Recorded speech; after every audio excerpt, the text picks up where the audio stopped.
Reach the age where everything starts to feel familiar in a way. I swear that I can remember living this day the last time you were wearing a different face.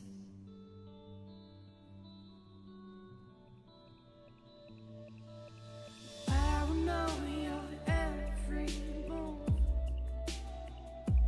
By the time you talk your body into following through, well, there will be no trace of me. Though I look just like a thief, well, I didn't take anything.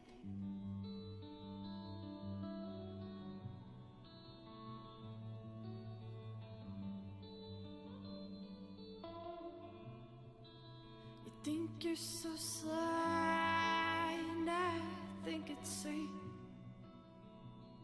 You've got these high hopes of comfort in me, but you're not the first to have planned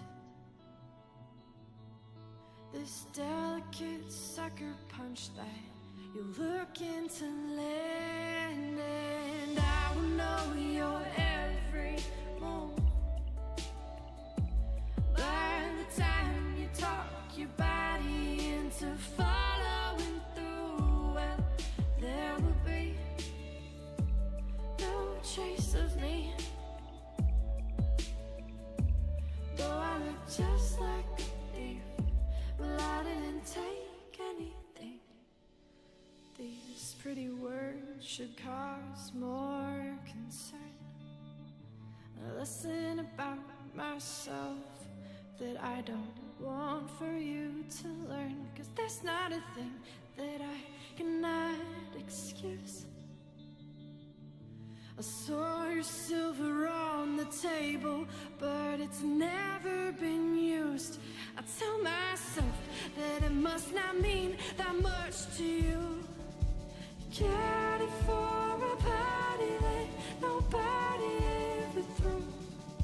Adornment for the wedding you no longer see for you, but I do.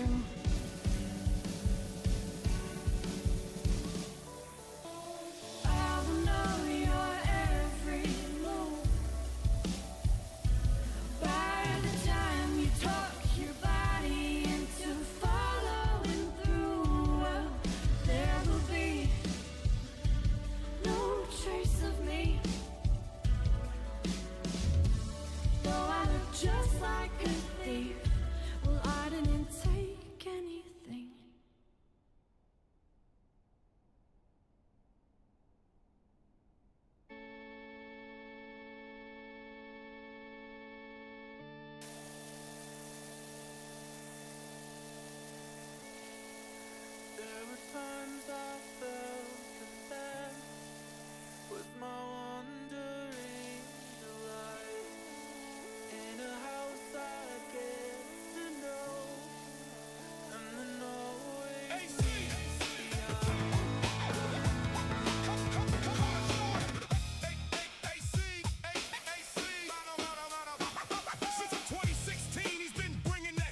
there's a chance you feel the same, and it's nothing you should hide.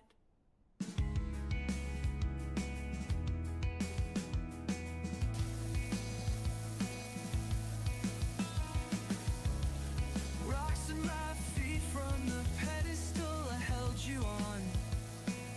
Days of smiles are now long gone. The clouds roll in stormy skies. The lightning strikes me down, the dust in my face. Pick myself up from the ground, continue on my way, and I won't let it get to me. 'Cause I know you'll be back someday. You will be back to me.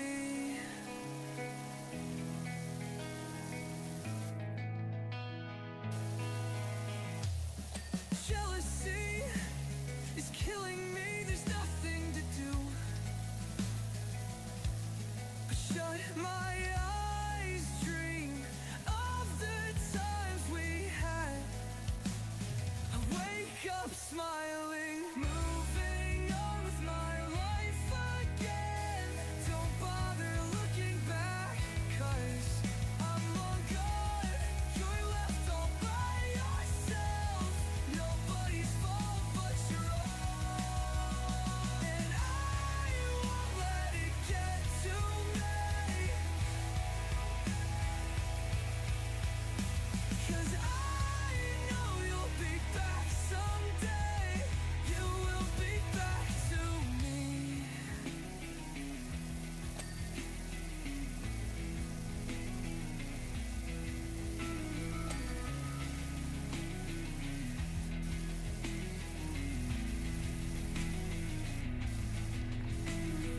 I'm so lost in this. I'm so lost in this. I'm so lost in this world.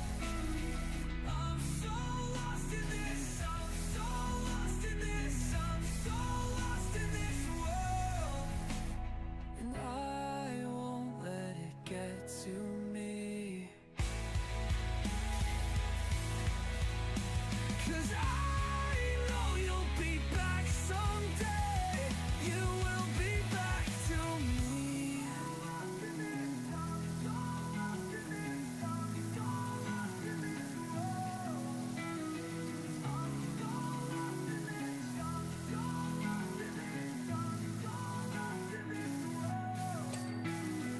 I'm so lost in this. I'm so lost in this. I'm so lost in this world. I'm so lost in this. I'm so lost in this. I'm so lost in this world. And I won't let it get to me. Facing clock shot. He's playing the games. Facing clock shot. Since 2016, he's been bringing the hits. Controller in hand, he never quits. Got a deck of cards and a retro soul. Streaming the game, gonna reach the goal. Raise those lighters and buckle up. Welcome to the AC Card Shot Show. AC Card Shot. AC Card Shot.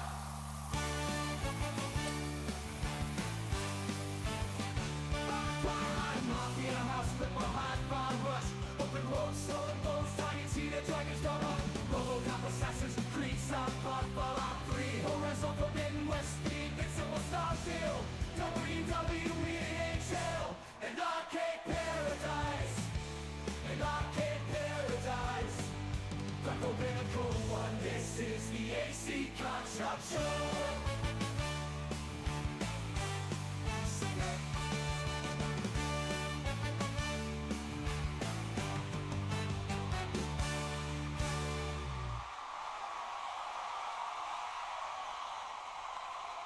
AC Gotcha!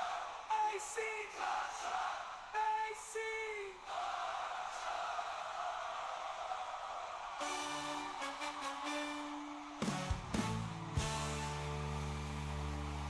Welcome to the show!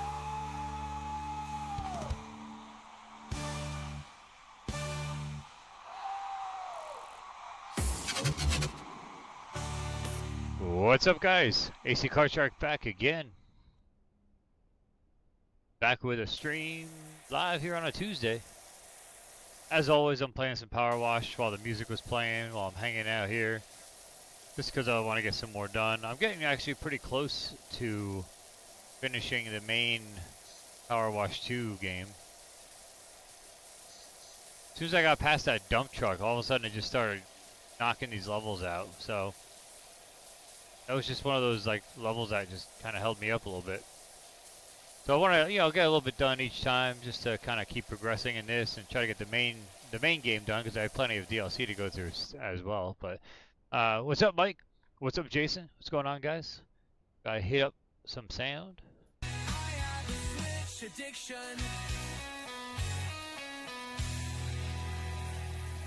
I have a severe Switch addiction. I need to get a Switch addiction hoodie. What's up, Matt? What's going on, man? We're gonna hit this one.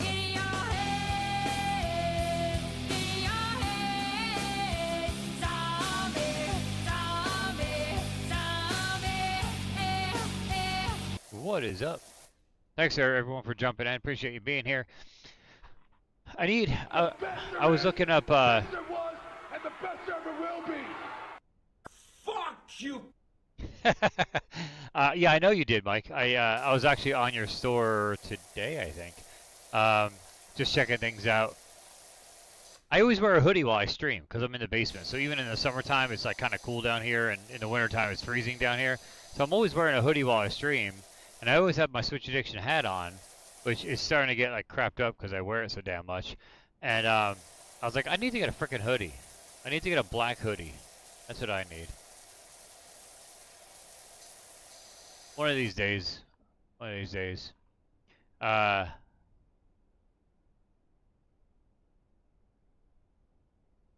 They've eaten 2 of your hats? Holy crap, really? How come you don't announce me? I did. I said hello. And it's obvious during my intro you know how to set off sound effects, so let's not go there. I have to turn it off at the end of the stream just so you don't interrupt me talking with your sound effects. So I know you know how to do it.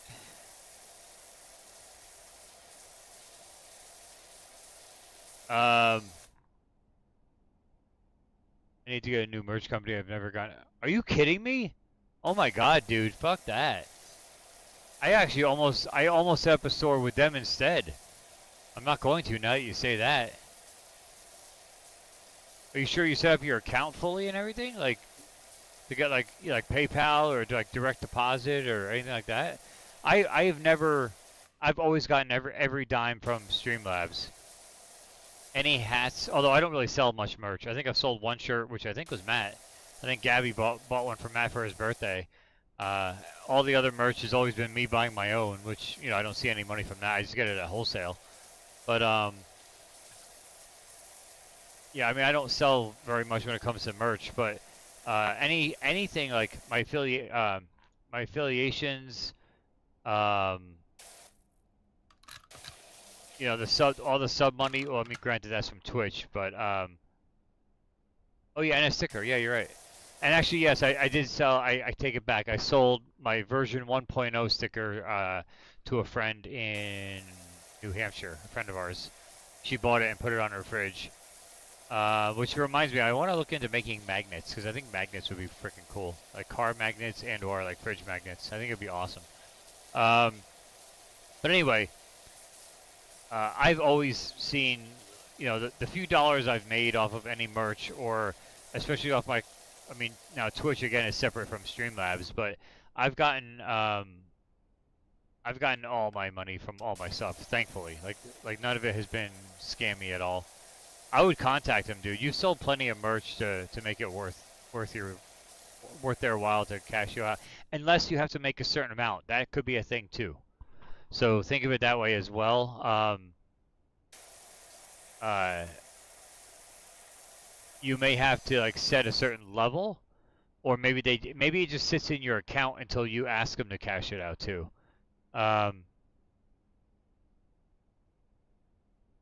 Definitely like dig into your account, dig into your settings for your seller account, because that could all be a thing. Like for instance, like my Twitch money. Matt, I was just thinking that I was playing College Boy on the intro, and I was like, shit, like I know I've got more lyrics sitting around somewhere. I know I do. I mean, I wrote plenty of songs with Mike actually back in the day when we had a band. That I've got lyrics. I could just, we could redo them. I have one I actually have already on Suno, which I'm sure could use an overhaul. I think you may have actually done something for that one already, and maybe I just maybe I don't know. I don't remember if we actually worked on that one together or not. I redid it in Suno, and of course my lack of experience, I don't know really much like how to do a lot with it. I don't know if I gave that one over to you or not, but I have plenty of other lyrics that could easily be used for something. College Boy was always my favorite, I'm not gonna lie. That's why I went right on to that one. Dreadlock was the name of the song. Mike and I did like a reggae ska type thing back then with it, but I changed it into, I think I changed it more into like more of an emo feel on Suno, I think. Let me see if I have it. See if I can bring it up quick. Hold on. Let me get Suno pulled up here quick. Suno, where are you? There you are. Man, get out of here. Let me go to my library on Suno. I'm almost positive I still have it. I've been trying to do some Phantoms intros too. I got to get all that shit together as well. I have a lot of work to do before the season starts up. Was this it?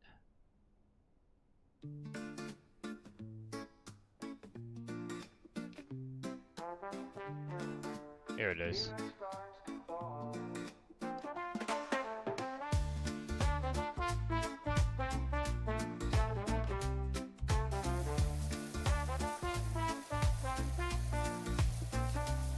As I sit here and think, a tear starts to fall.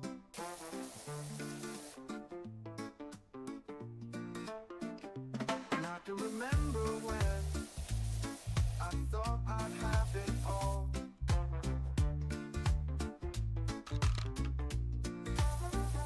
And then will I realize, before you can walk, before you can walk, you have to learn how to crawl. I kind of dig this, I'm not gonna lie.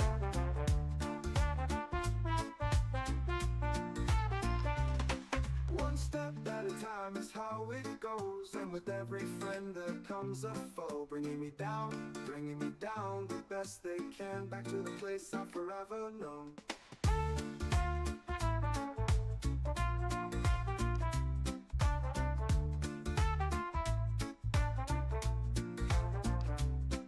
As I pick myself up and continue on, my memories of depression are far from gone. Throwing them away in the back of my mind, half the battle has now been won. Even though the streets are now paved in gold, the walkway leads me to the freezing cold, a place where I've been long before, and I never want to grow. Never want to grow. Mike, you remember this song? Let me grow.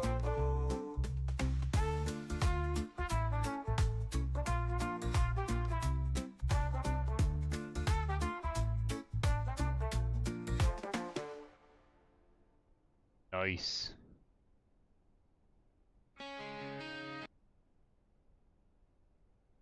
Unfortunately. I think I did it justice with redoing it. Where the hell? Hold on one second. I'm looking for something. Trying so hard to forget these. I always loved the lyrics. I mean, the stuff that you and I did was always very. I mean, it's very. We'll just say it was like an immature writing of music, you know. But I mean, we had fun. But I still hold a like a spot for those lyrics and stuff because I remember writing them. I remember like what I was thinking, what I was going through, you know, whatever at the time. And it definitely is stuff that I want to, you know, remember.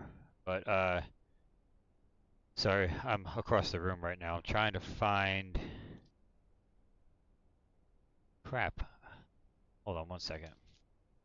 I'm looking for something to show you on. Found it. Cool. All right, coming back to the computer. Hold on. Ugh. Put the camera back on.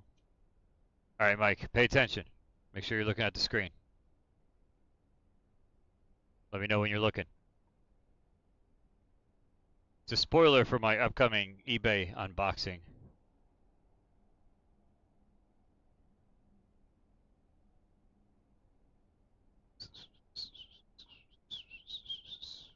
Cool.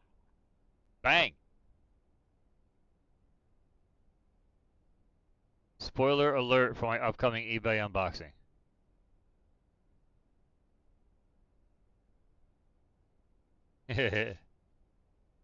Oh man, fucking stack of games just fell.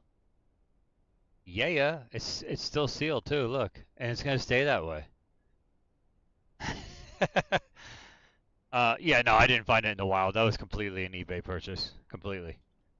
And I don't even care because I have zero good game stores in this area to try to find good stuff in. I'm sure I probably could if I tried, but that requires effort that I don't really have the energy or desire. Because every place that I would have, sorry, I gotta pick up the stack of games that just fell. Um, hoping to find a Game On in January. Game On's in January? That's weird. God, it was like in August last time, or like July, whatever it was. That's actually better, temperature-wise at least. God, it was hotter than balls when I went out there for that. I still have my framed Game On Expo poster on my wall from the year that we went together. I love that thing. Along with my VIP pass I got from John. I want to make a video. So yeah, absolutely. I mean that's great stuff to like make a video out of. Absolutely, 100%. Ongoing series like the search for guilt or jilt or guilt, whatever the hell, however the hell you say it. I think I already have that game digitally. I'm pretty certain. I think that's why I'm leaving it sealed. But I wanted the physical copy in the collection, of course. Ever since it came up on one of your streams, I think it was. That's how I found out about that game. Somebody brought it up, and you looked up the trailer or something like that, and I was just like, holy shit, that game looks great. But yeah, your stream has actually brought opened my eyes to a bunch of games that I probably would have never known about. And every time someone brings it up, of course it's always I want to make a video. I'm searching for it. Yeah, they moved it up. It was in March this year. Oh, nice. It was a Stadia exclusive. No shit. I did not know that. So like on your Iron Meat. What about Iron Meat? Oh man. Hold on. Oh crap.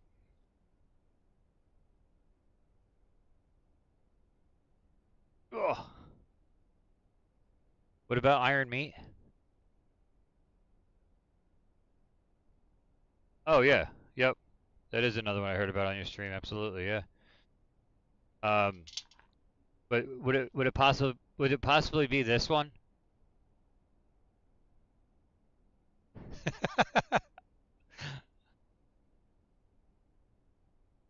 I don't know. I'm pretty certain that's the Iron Meat you're talking about.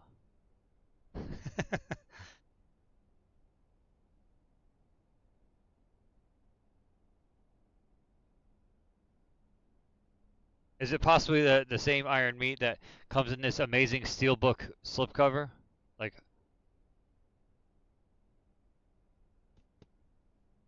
hard slipcover? Steelbook slipcover? Freaking cool as hell. Look at it. Another spoiler alert for my eBay unboxing video. Yeah, man. What's up, Brian? What you gonna do, brother? Yeah, I got the slipcover. It came with a soundtrack download code. And it came with strictly limited postcard that came with it. Came with everything. Still sealed. Yeah, it's got the steel like the steelbook slipcover to it. For the PS5 copy, of course. But yeah, every time I'm in your stream, people are bringing up games, and of course, they're always talking about, games for the Switch, obviously. And then what I do is I always, when a game looks good to me, like Iron Meat or Guilt or any of those, I look up and see if they were released on PlayStation as well. And if they are, then I look up and see if they have a hard copy. I write them down, like when you go through them and stuff, and people are talking about games or whatever. And I write all the ones down. I'm like, oh, that looks good, and then I look it up, and I'm like, oh, they have a physical copy. Okay, cool, and I put it on my radar, or my eBay watch list or whatever, And when I find a good price, or if I just say fuck it and just bite the bullet and get it just because I want it, that's kind of like how that goes. A lot of times, most of the time, I'm waiting until I sell something on eBay, and then I've got money sitting in my account from the sale of something else. And then put that money towards buying, the PS5, either a PS5 copy of that game or whatever game I'm, keeping my eyes on or whatever. So, dude, Dreadlock is going through my head now. God, that song's catchy. Matt, did that sound familiar to you at all? By the way, I meant to ask you that. I played it. I don't remember if I passed that one along to you or not. All I know is that the copy I have and the version I made is very catchy. I love that horn part. However, it sounds, much like every other thing I ever do musically on the computer, it all sounds way too AI for me. So, Dreadlock. It was the one I played. I don't know if you heard it or not. I would play it again, but it's already going through my head. I can always share it with you too. I do like how it came out. I really do. It's just that, again, the voice matches the style I was looking for. However, it is also, like I said, it's very AI sounding. I also made it a bunch of versions ago too. I thought you did. I don't remember if I don't know if I had to go searching through my hard drive. I thought we did. But I'm like, why didn't I upload it? Upload it? Oh my god, I can't talk. Why didn't I upload it to my Spotify, which is, yeah, just in case. I always download everything you send me, but it's also a matter of like, where the hell did I put it? You know what I mean? Like it just gets lost on my hard drive because I don't always organize very well.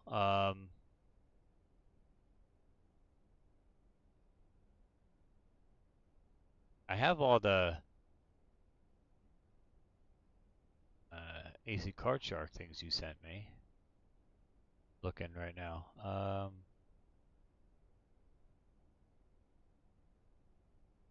Second.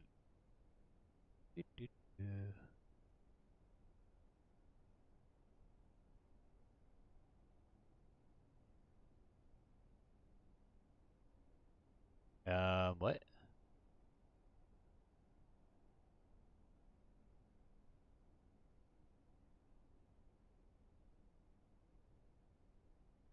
The hell?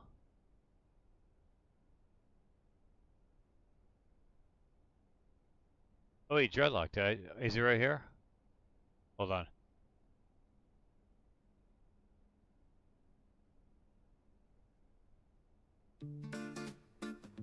No, this is the original. Nope, that was the original. All right.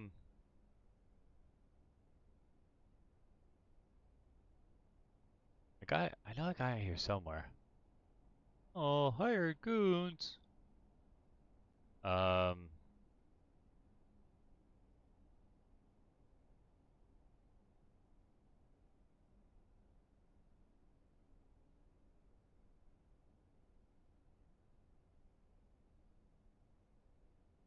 Oh, maybe. Yeah, if you have the hard file, that'd be great.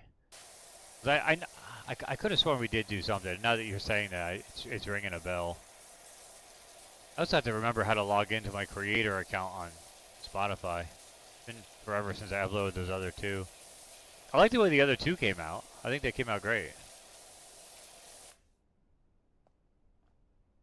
Ah, crap! I fell. All right.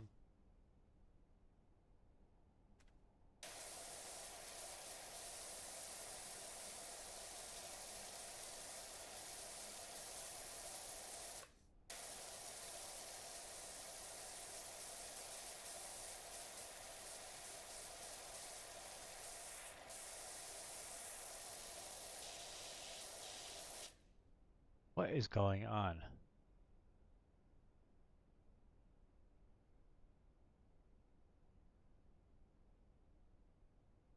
Trying to. Oh, there we go. That's what I was looking for.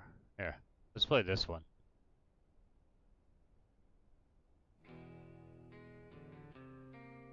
I love this one.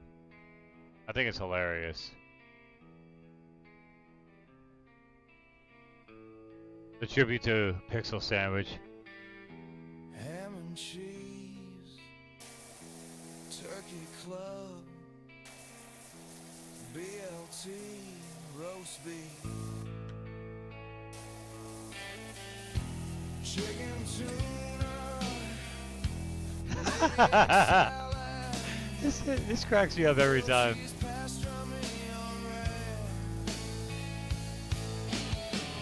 Don't switch my sandwich, bitch. Get that sweet ass in the kitchen and make me a pixel sandwich. It's quiet. Bun me, croque monsieur, Philly cheesesteak, lobster roll,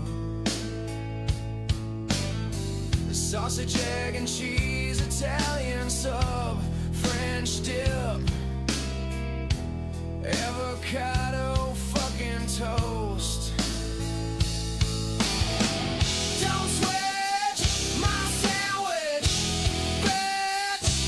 Get that sweet ass in the kitchen and make me a pixel sandwich.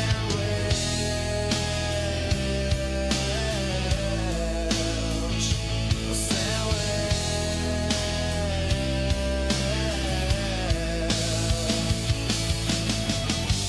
What is this? I always have to leave for bullshit. I'm always in and out. What the fuck? Don't switch my sandwich, bitch. Get that sweet ass in the kitchen and make me a pixel sandwich.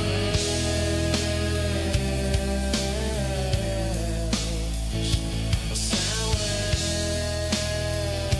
I love that line. I always have to leave this bullshit.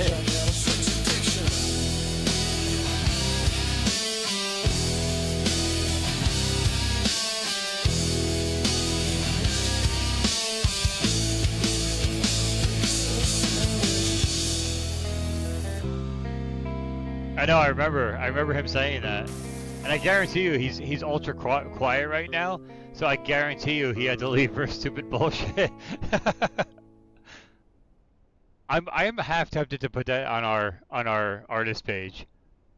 I really am. That song is too funny. I absolutely love that song. I love the style. I love the vocals. I love the words are hilarious. I know it's only probably hilarious to me and what 3 other people, but it's just so funny. And the fact that he's not chatting right now probably means he's away from the computer or had to log off quick because he had to go do something, or he's always getting called away for something. That's the best part of that song. That literally that line, and as soon as I heard it, I was like, "Oh my God, that's exactly what he said." And when you sent that to me the first time I heard it, I was like, "That's it. That's literally a quote from him." It cracked me up. It still does. It still cracks me up because it happens every stream, every time. What the fuck is this? I just have to leave some bullshit. I guarantee you, if he comes back at some point, or he's maybe listening now, who knows, and he comes back, we gotta call him out on it. Because I guarantee you that's what's going on right now.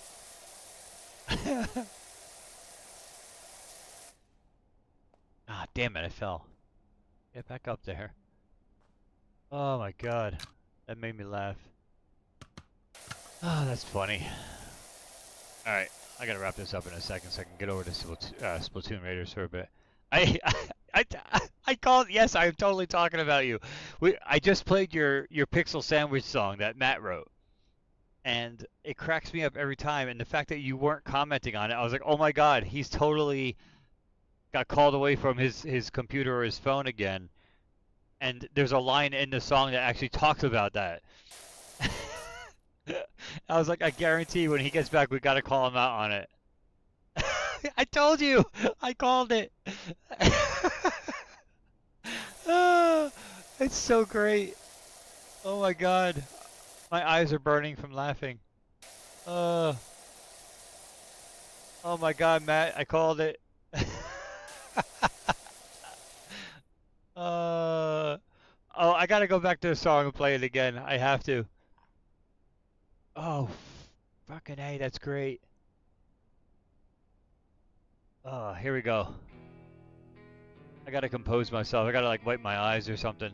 Oh my God, my eyes are burning from laughing, like my tears and stuff. Oh shit. Ham and cheese, turkey club, BLT, roast beef,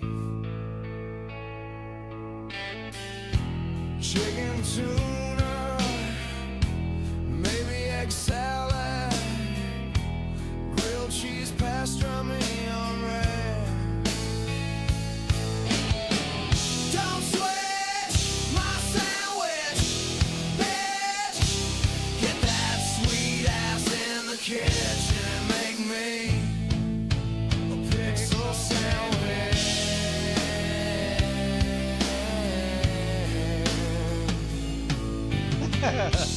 Bun me, croque monsieur, Philly cheesesteak, lobster roll, sausage, egg, and cheese, Italian sub, French dip, Oh God, it's coming up. avocado fucking toast. Don't switch my sandwich, bitch. Get that sweet ass in the kitchen and make me a pixel sandwich.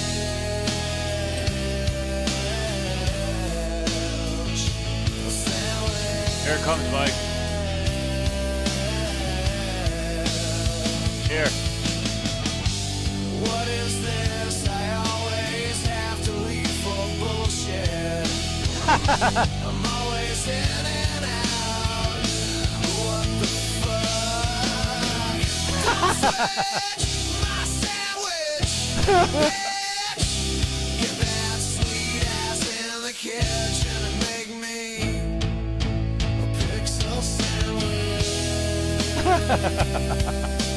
It cracks me up every time.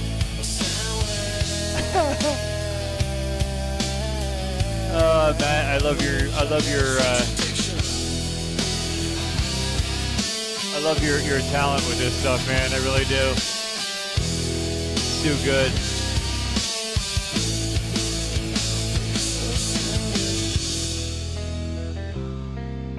Oh my god. It's too good.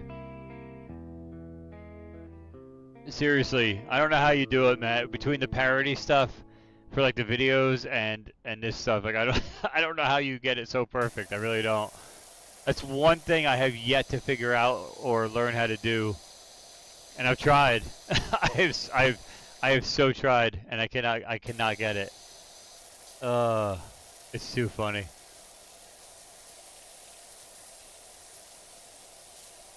I don't know why the music gives me such problems, but oh god, that song is perfection. It really is, and it literally I just love the get your sweet ass in the kitchen and make me a pixel sandwich. That's fucking genius. But then on top of that, using his exact quote from that stream,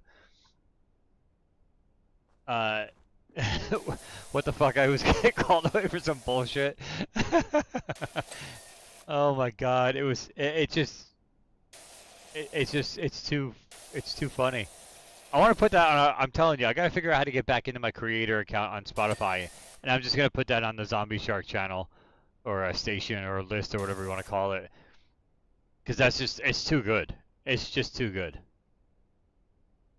Oh my god, and the music, honestly, if there was an artist that came out that sounded like that today, like I would totally be listening to him.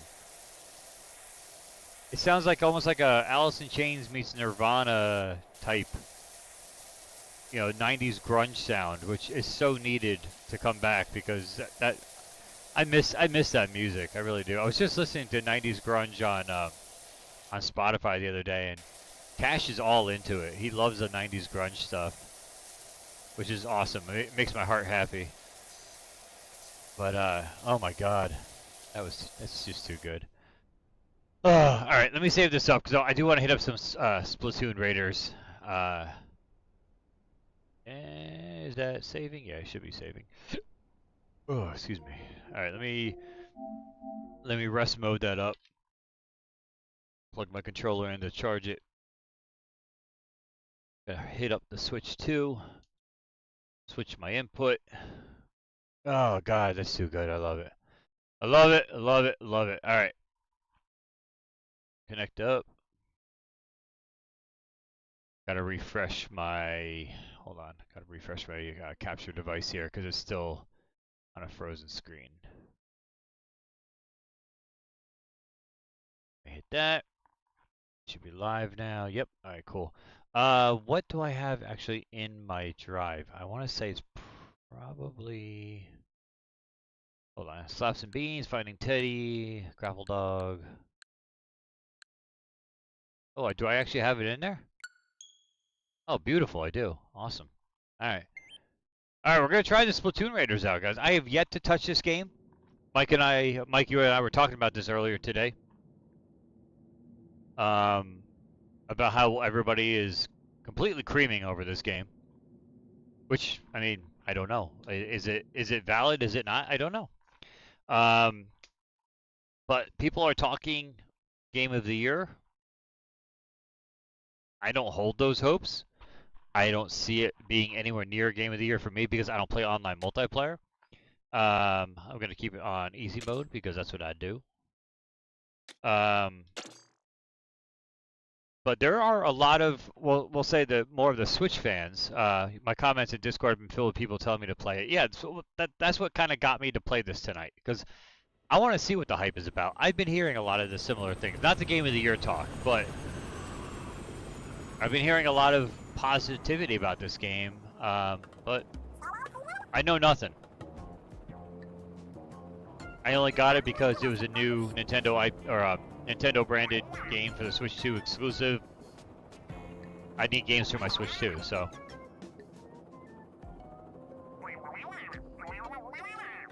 I want to see what the hype's about, so I have to get to it at some point. I might as well do it now.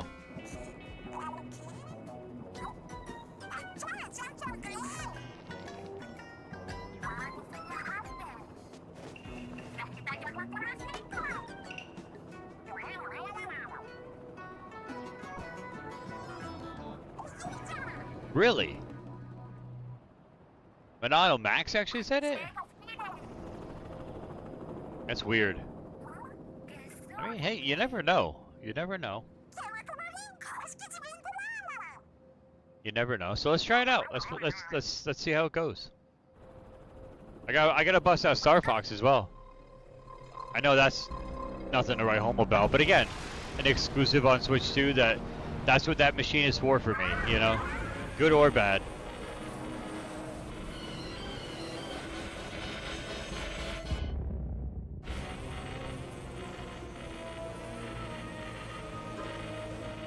Hey, Holly just signed on. Pokemon Sword. Am I playing hockey? Yeah, probably. Probably a little bit. We'll see. But more than likely.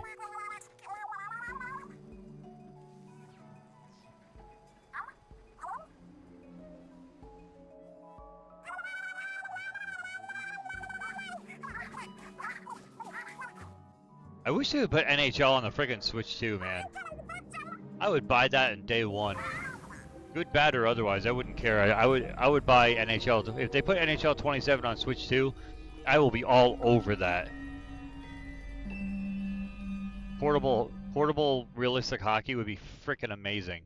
I would pay anything for that. I've been waiting so many years for portable hockey.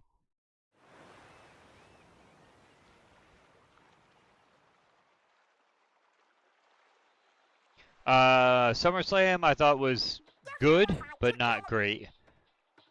You know, whatever. Toy Story 5 I thought was pretty lame. It was a good message, but just a poor movie overall. My kids loved it. The kids loved it, and that was the important thing. I took them to go see it because they enjoyed it. I don't know. It's far from my favorite, I'll say that. Let's see why.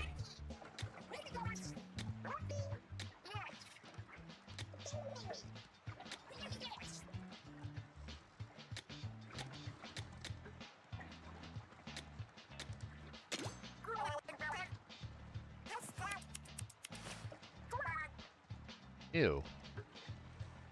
That hair is stupid. Why are they all long haircuts? There's a duck in his hair? That's kind of cool. I guess this one? I don't know.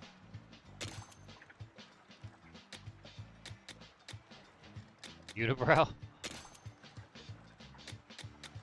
Pale as shit? That's me. Hockey's the only sport not on Switch. I know! I don't understand the holdup. I mean, they're gonna make money. There's no portable hockey anywhere. It's like, I mean, unless you count the Portal, which I don't. I don't even count that as a portable. I count that as my living room machine. You know, like, that's all that is. Oh, no freckles. Get out of here with that shit. Eyes, we're gonna go blue, 'cause that's what I have. Oh wait, mine are more like that. Yeah, let's go with that. But I mean, yeah, I know it's not gonna sell like Madden. It's not gonna sell like MLB. I get it. I understand that, but like, what the hell? I mean, don't they have PGA Golf on freaking Switch? Like, come on. Golf. There's no way golf is more popular than freaking hockey. There's no way. All right, what the hell is this? Shut up. I don't care about the storyline of Splatoon. I just want to paint stuff.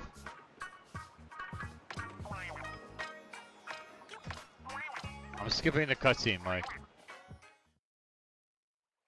Oh man, I got my hockey logo up there. What the hell? There we go. That's better. They have FIFA on Switch. Exactly! I forgot about FIFA. For Christ's sakes. NHL, well no, FIFA, yes, I have to admit, soccer is, worldwide, is way more popular than hockey, so I'll give them that one. But golf? You hearing me? Alright.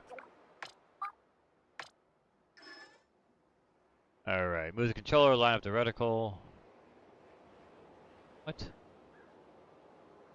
Oh my god, I have to actually move my fucking controller? This is stupid. I already hate it.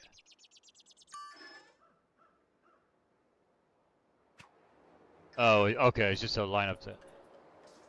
What? Can I turn this off?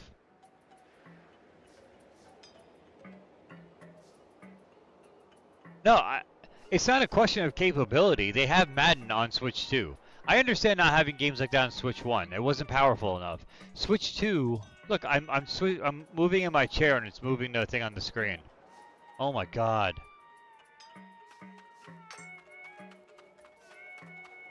Wait, can I here, control settings. I do not oh, there we go. Motion controls. Thank God. Off. Ugh. Thank God.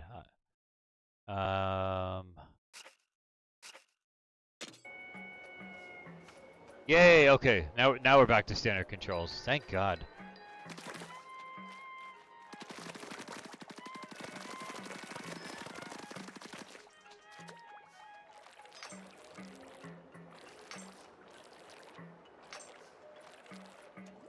Splatoon Raiders, Jason.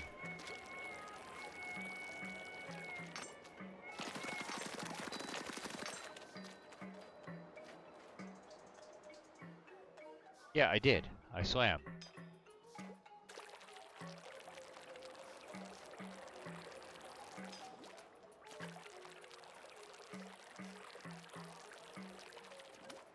Yeah, it's not a matter of capability, because like I said, they put Madden on. It can handle NHL with no problem. It's a question of they don't want to put it out there because I don't think they want to. They don't want to do it because it's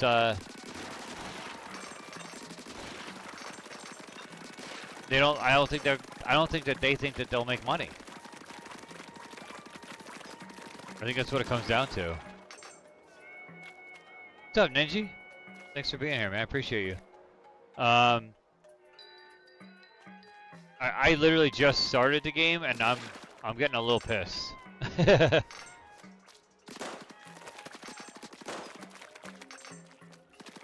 They by default they put me in motion controls, which if anyone knows me knows I am not playing with motion controls. No way. That ain't happening.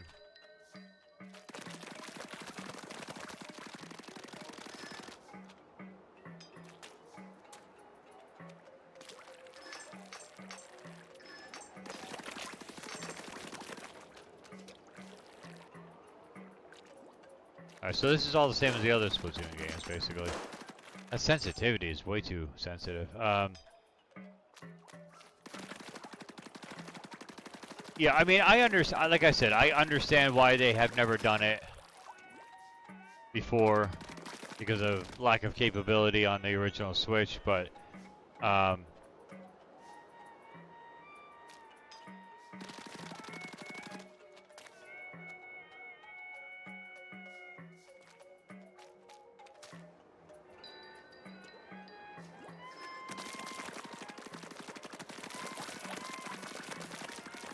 do I have to like do all this crap? Like I already know how to play Splatoon. I'm not new to the series here, people. Ooh, that was kind of sweet. All right.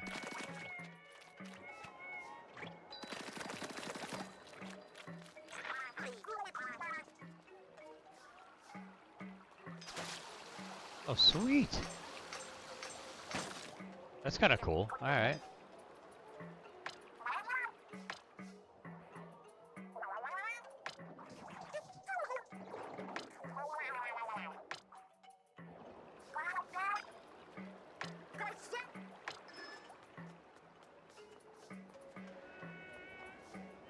Played the first one, liked it, never played a lot of it. Yeah, I've never played a lot either, to be quite honest.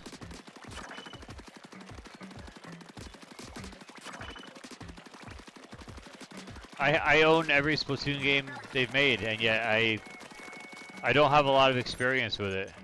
Uh-oh. I forgot you had to refill your ink.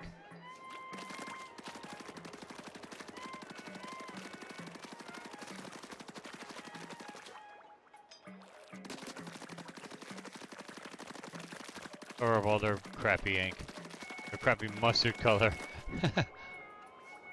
Yeah, I have every single Splatoon that's ever come out. I just I've never really I know I've never finished, you know, a single player on one. And online, I'm not much of an online player. I play hockey online, and that's about all. Quite honestly.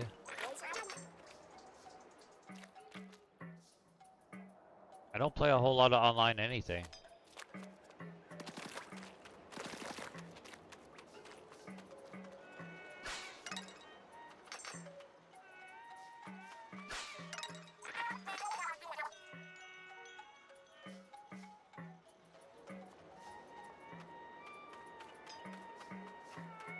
Played a ton of Splatoon 2. It's the only online multiplayer games I ever got sucked into.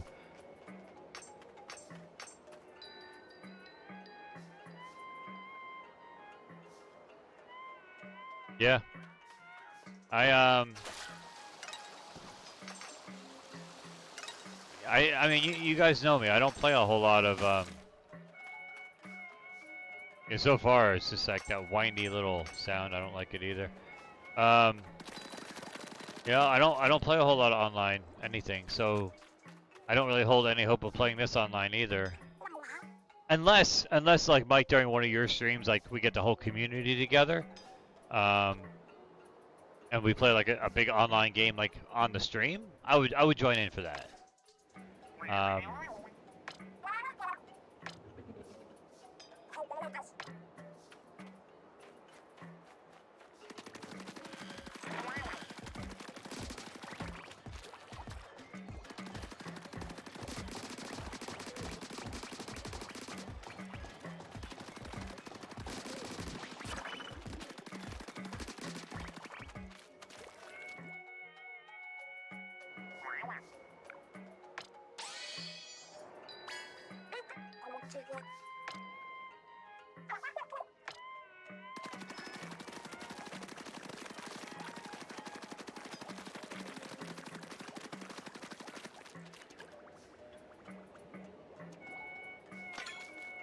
Yeah, I mean, I think that would be fun.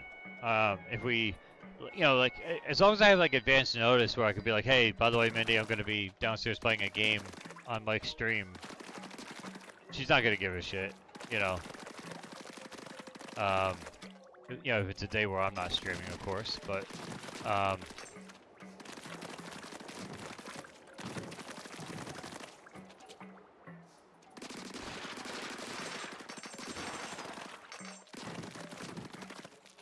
if anything, she'll be happy she can watch TV, you know, whatever show she wants to watch. But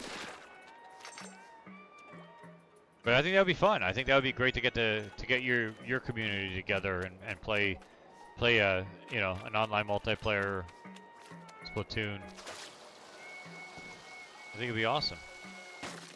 Because I mean, I hate Smash Brothers with a passion, and not only did you get me to unseal my copy, but I actually enjoyed getting my ass kicked. I suck at that game.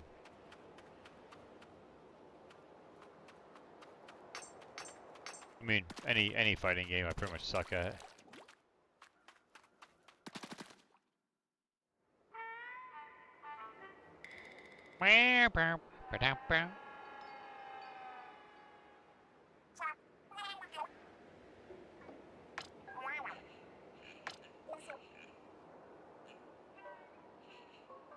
Yeah, and another game that sucks.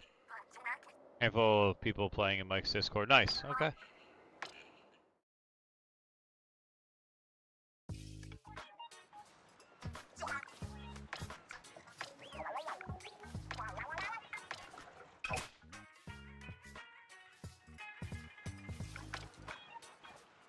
Sounds like porn music. Ba-da-da-ba. Ba-da-da-ba-ba.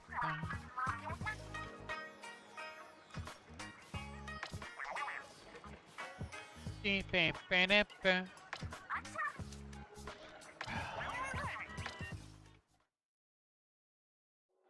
Ba-da-da-ba.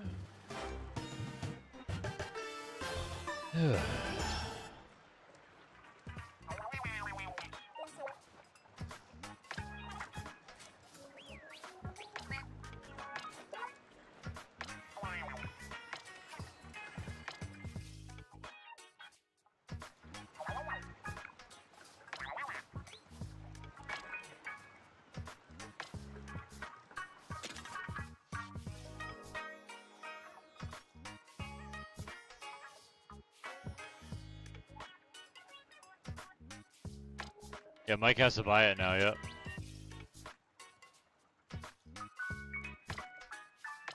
Alright, so we're gonna go level 2.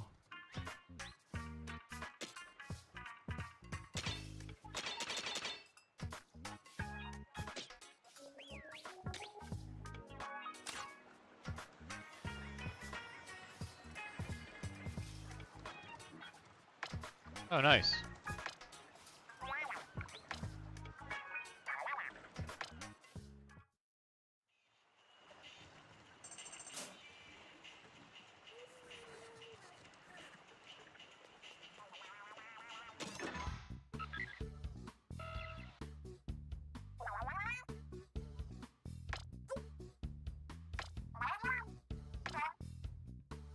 Okay.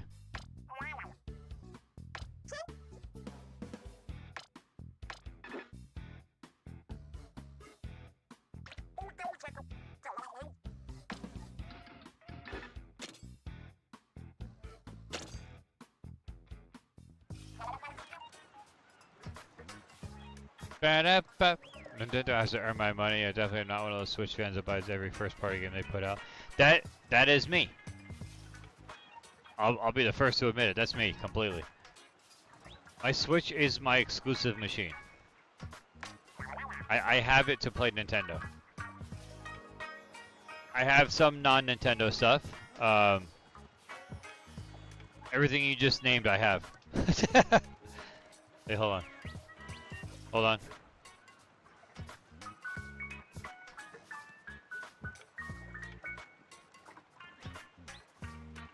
Ah, crap.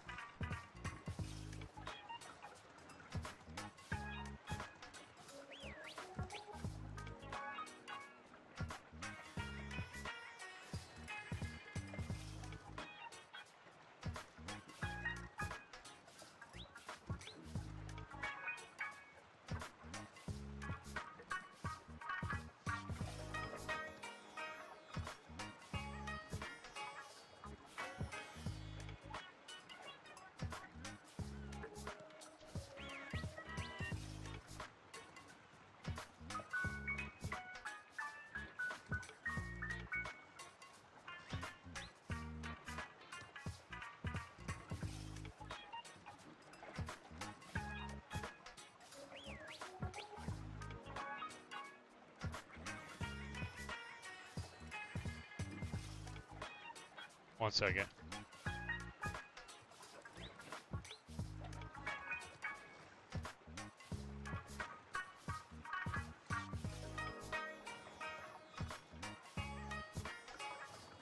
Alright, so Mike. Hold on.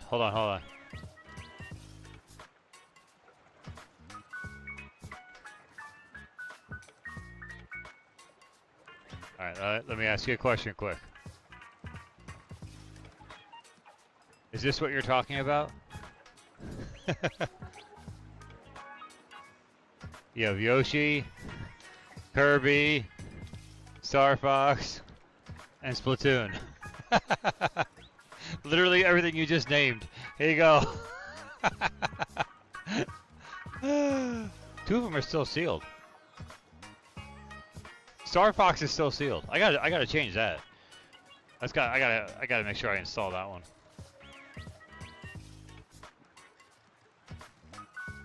Yeah, exactly. You know how much time I put into those games? A whole lot. I gotta get my camera resized better. Hold on. There we go. Ba-da-ba.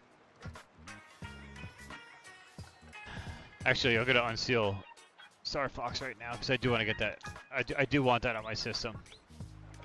I wasn't leaving that sealed for any particular reason. Just that shows you how I haven't gotten to it yet. Hooray! I bought Star Fox, but knew I wasn't gonna open it. Yeah, I have every intention of busting that, especially because I heard it's incredibly short. Yeah, my camera is way too big. Hold on, I gotta change that.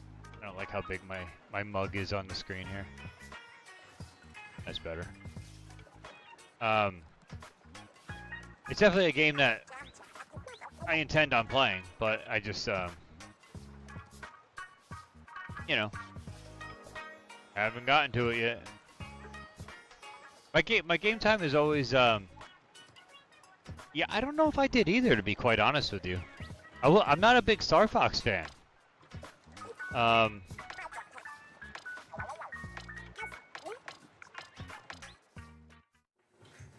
You know, I played the original on Super Nintendo when it came out.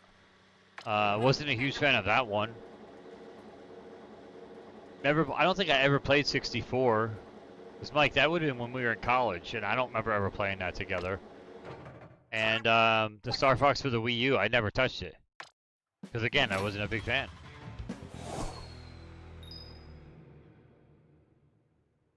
I don't know. Again, just an exclusive Nintendo property to try out. What's up, Dreamer? What's going on, man? Thanks for being here. I appreciate you. Alright,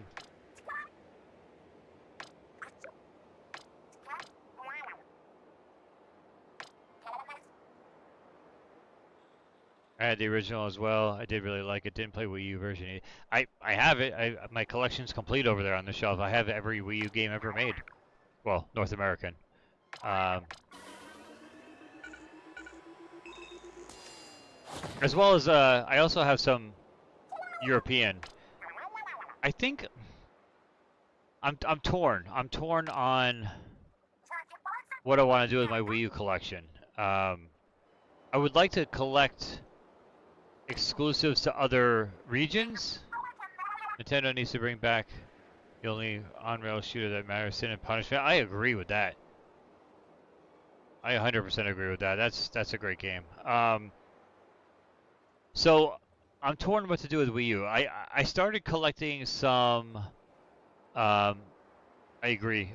A curb stomp Star Fox, 100%. I started collecting some of like the Australian and Japanese like exclusive Wii U titles that only came out in those regions. For instance, I believe there was a Yakuza on Wii U. Just woke up, I was sleeping around 8 p.m. Yeah, no worries, man. Which I got the Yakuza game on Wii U, which was a Japanese only release. I have some European exclusives that only came out over there. The problem is the Wii U was region locked. So I can't play them. Not that I play a whole lot of my Wii U. I have it here, sitting here, still hooked up. I just have to hook it up to an HDMI to be able to stream it. But I do want to kind of revisit the Wii U again. 'Cause I enjoyed it. I thought it was a good console. I know most people didn't, but I don't know.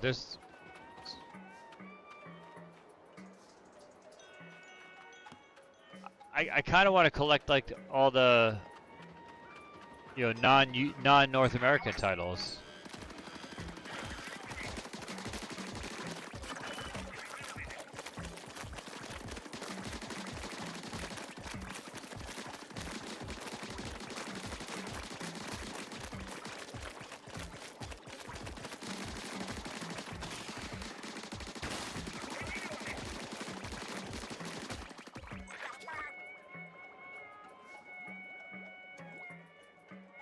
I also enjoyed it in Collect 4 and doing Japanese exclusive or things I like. Yeah, I mean, but that's the thing is like I don't want to have to go out and find a Japanese Wii U in order to play Japanese Wii U games. You know what I'm saying? And the Wii U shop is not the Wii U shop is open anymore.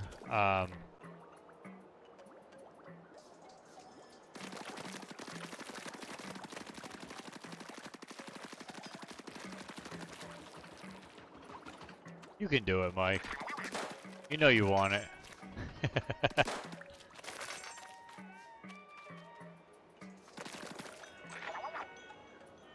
A soft modded Wii U is probably the way to go. Yeah, I mean, there's got to be a way to do it.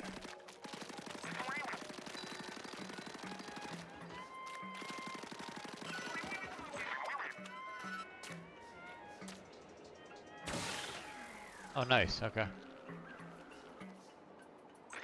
There's a fair bit of modding for Wii U. I haven't deep dived yet, but I bet you could do other games. Yeah, that's kind of like what I want to look into.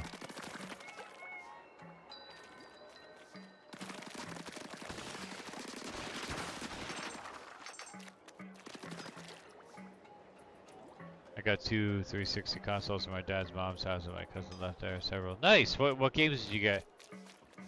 I love me. I love me some 360. Thought that was a great system.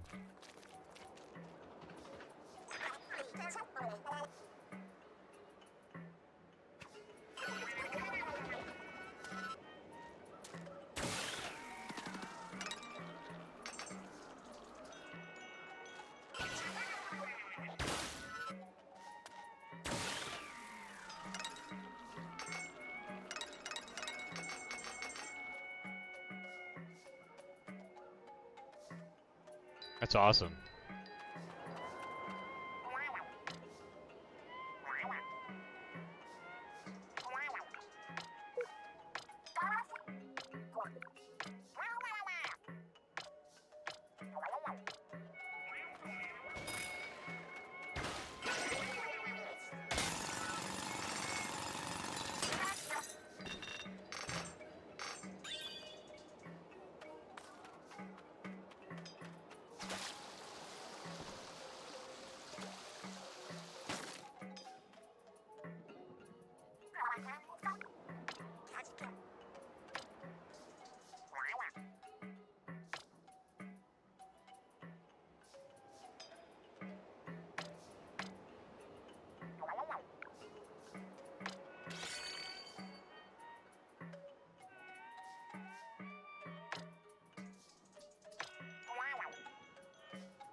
That's pretty cool.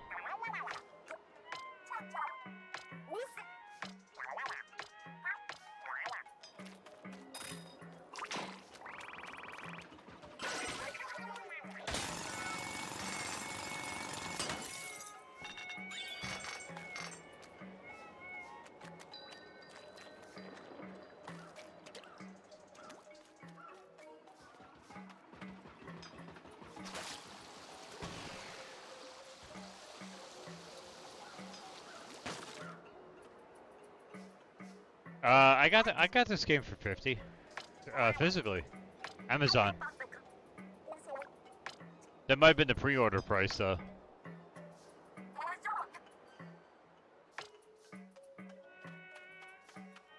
Yeah, I got it for $49.99, or no, Walmart, I think.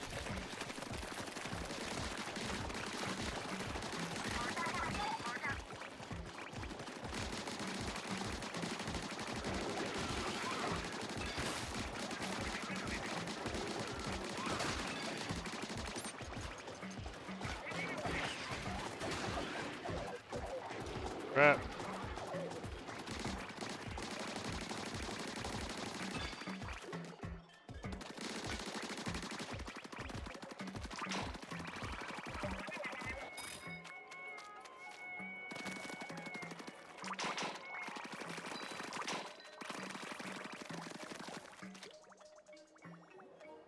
Just hope that will boot up. I got to test them out when I get back home. Black Ops 2, Call of Duty Ghosts games, and a Gear game, and Assassin's Creed. Nice. Alright.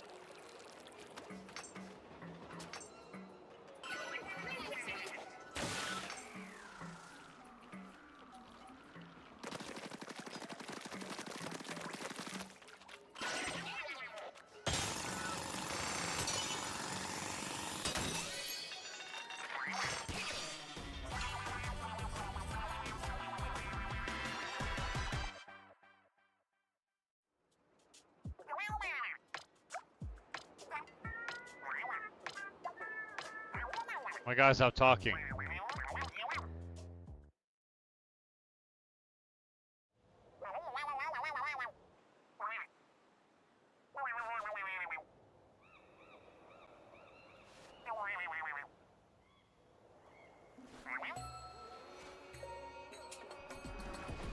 I can't skip this.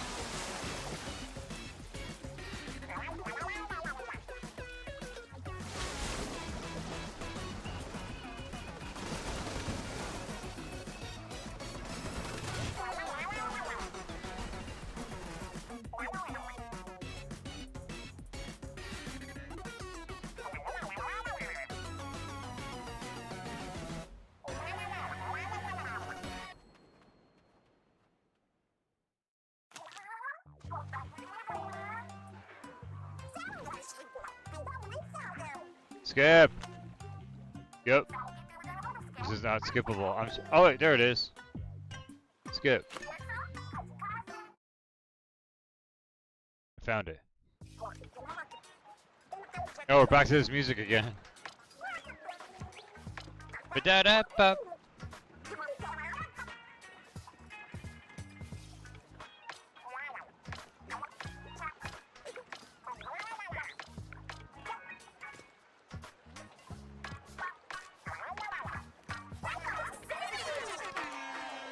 Wah, wah, wah. Alright, alright. Yeah. Ba-da-da-ba.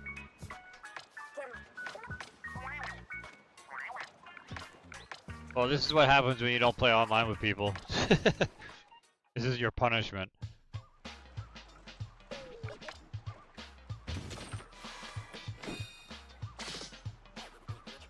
Alright, got a bunch of crap.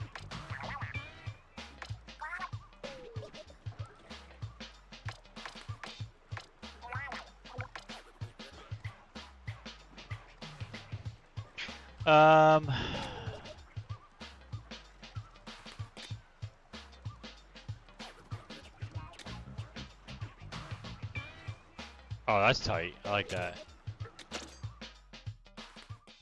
Reporter Fire Emblem Fortune's Wii for Switch 2 on Amazon so I can save $10. That's what I did with I think it was with Star Fox. Or was it Splatoon?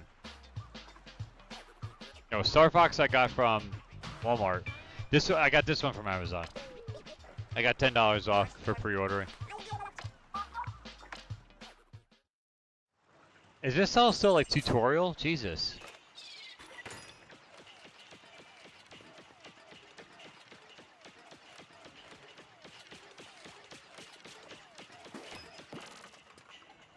Not gonna lie, that's kind of a cool gadget right there. I like that.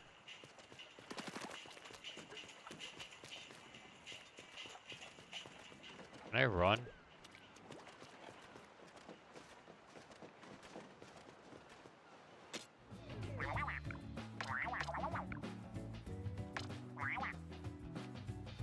Oh my god, what is going on right now?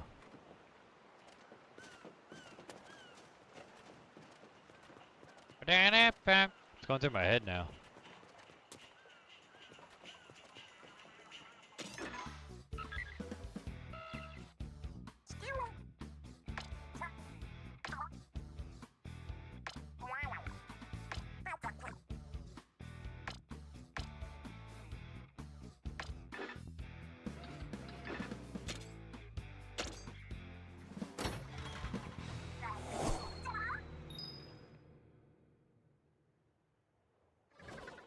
Yeah, it seems to be that way. I mean, if I can get $10 off of a Switch game when they're $10 more, okay.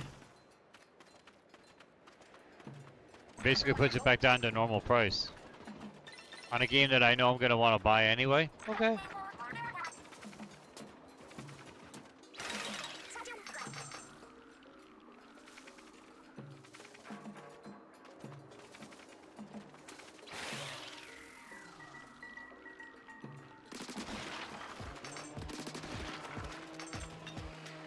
Uh-oh, more of those guys.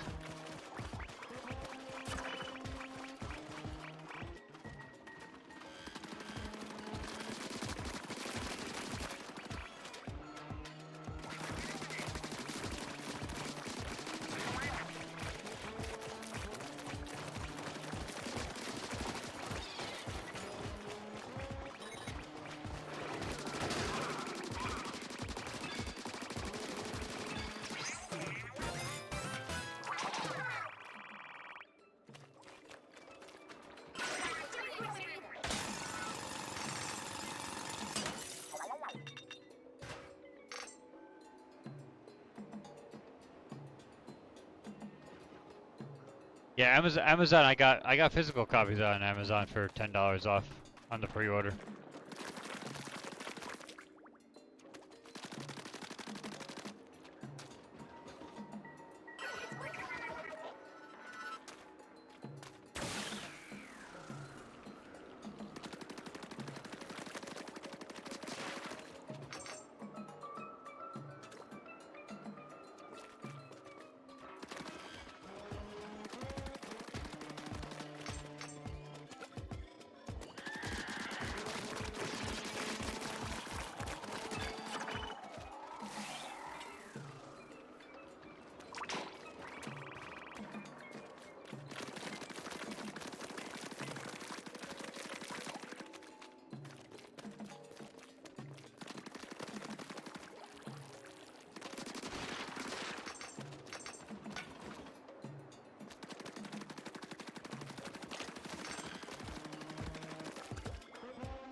Oh.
All right, cool.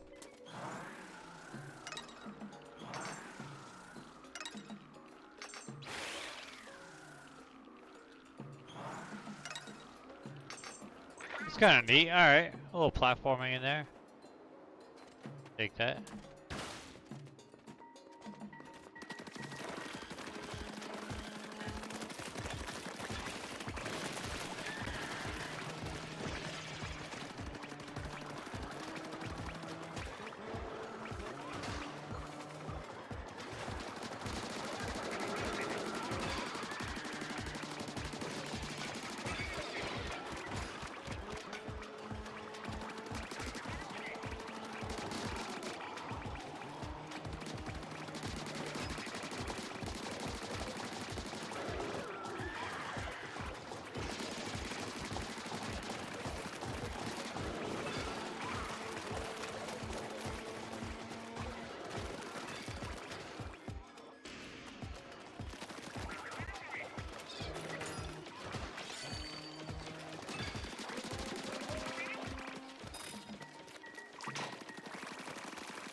Sweet.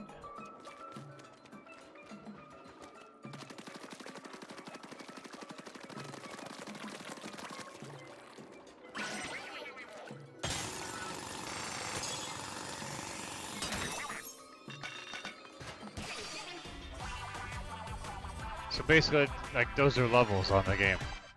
Pretty quick. How long is this supposed to be? Does anyone know?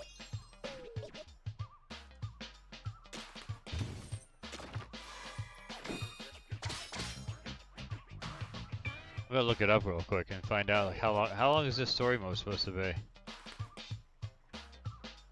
Let's see. How long to beat?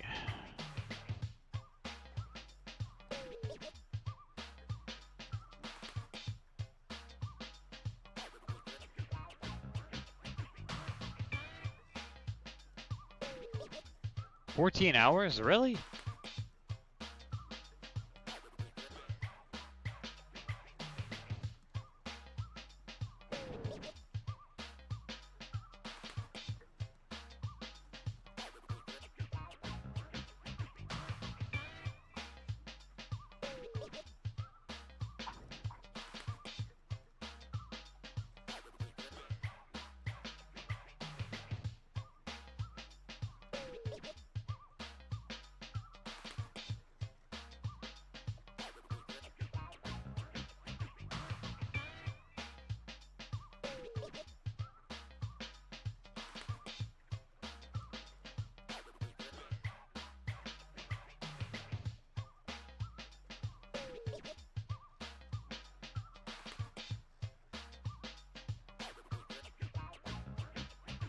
14 hours seems a little bit excessive for this game.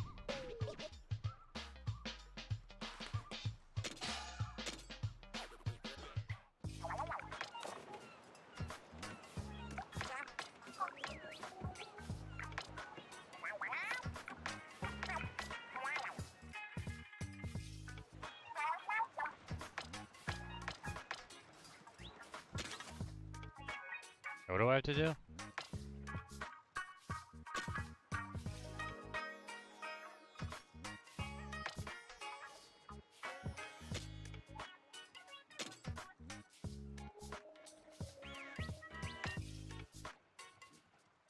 Oh, okay. You can actually upgrade your little like weapon dudes.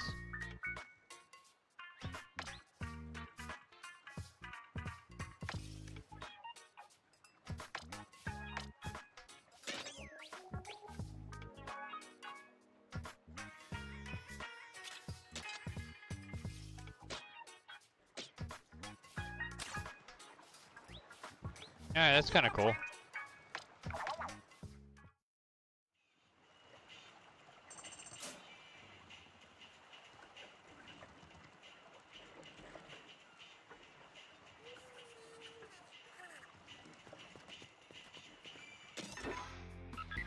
Alright, we'll try to do one more and then go over to hockey.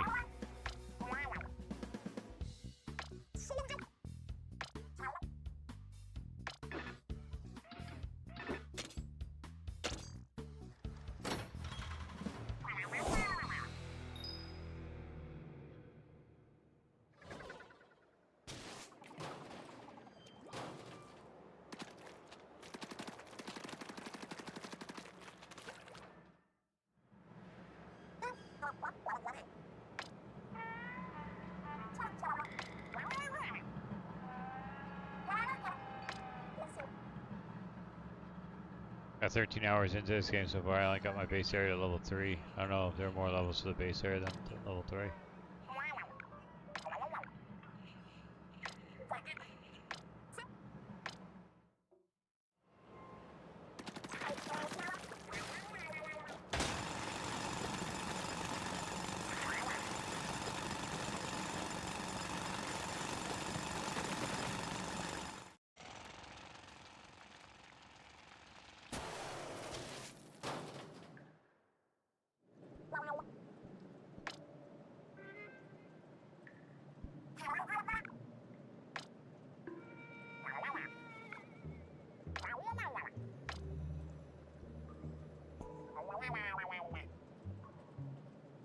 You have to complete the game. I don't know if I want to put that much time into this game.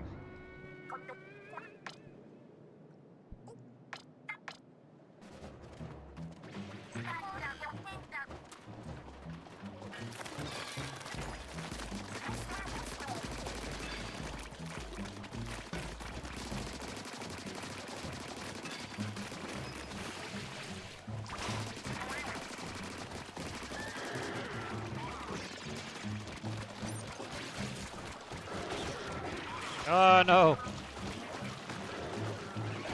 Oh my god! Oh no!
Wow, what the hell was that?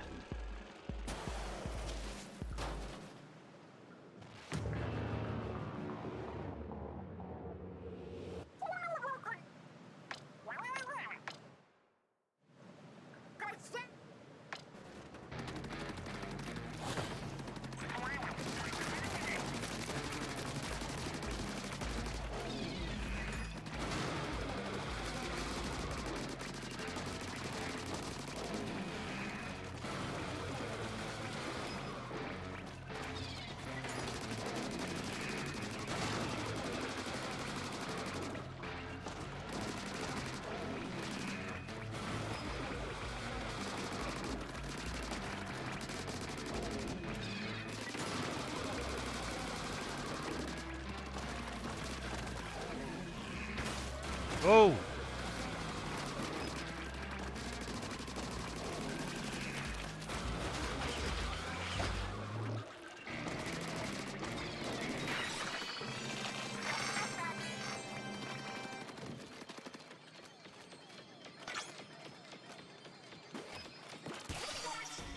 There we go.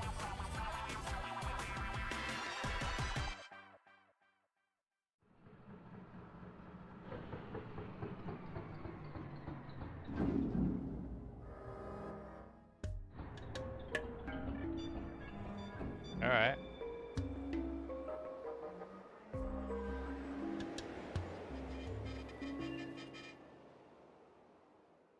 Yeah, I just saw it. Thank you. I just saw a notification come through.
Amiibo.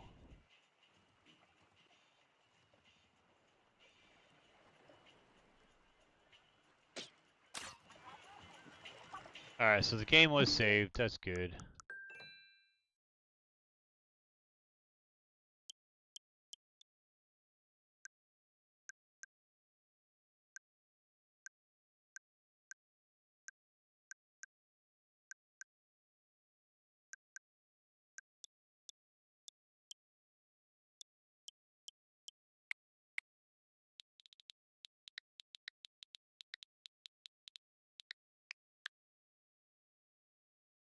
Oh man, look at that.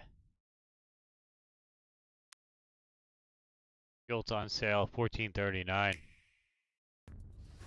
Hey, Sally! You still looking for your cousin? What'd you do to her? Crazy.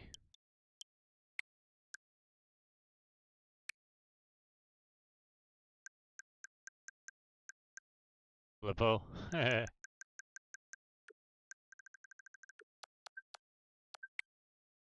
Alright, let's rest mode this up. Head back over to the PS5 with a click of a button. Don't forget, guys, if you're on YouTube, please make sure you're hitting the like button. And if you're on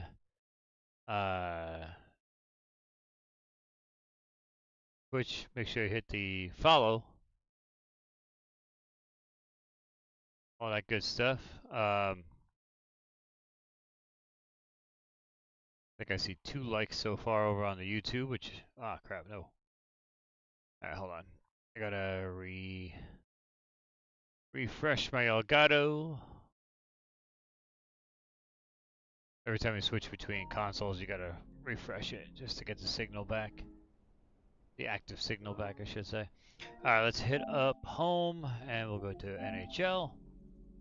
We're gonna bust out some hockey, because it is getting late, so I want to make sure I get some hockey in before bed. Splatoon is not bad. It's not bad. I can see myself getting into it, you know, getting some more into it. I don't know if I'm thrilled with it.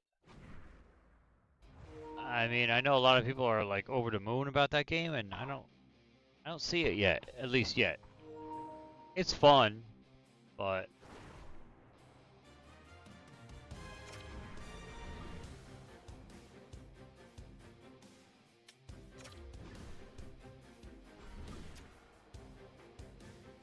Jason, I don't know if you're still actively here, but I'd be down to play if you want to before I jump into a game against some random.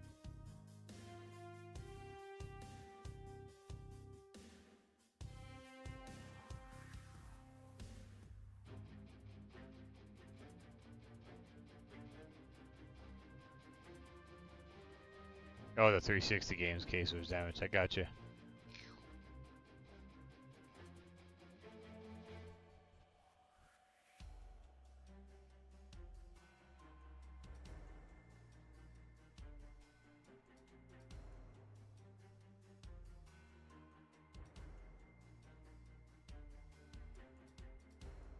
Bullshit!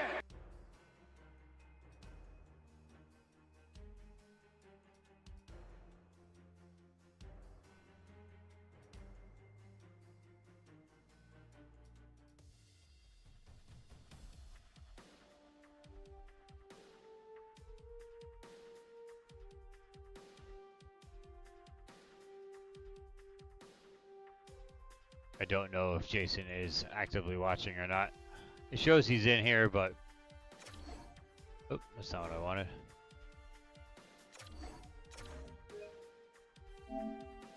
I'll send him an invite. Again, I don't know if he's even awake at this point, but we'll send it over just in case he's there. Oopsies. Otherwise, we'll go to...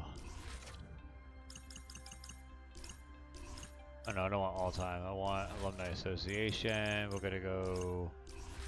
Who did I play with last time that I ended up... Oh, was it Edmonton? It was Edmonton.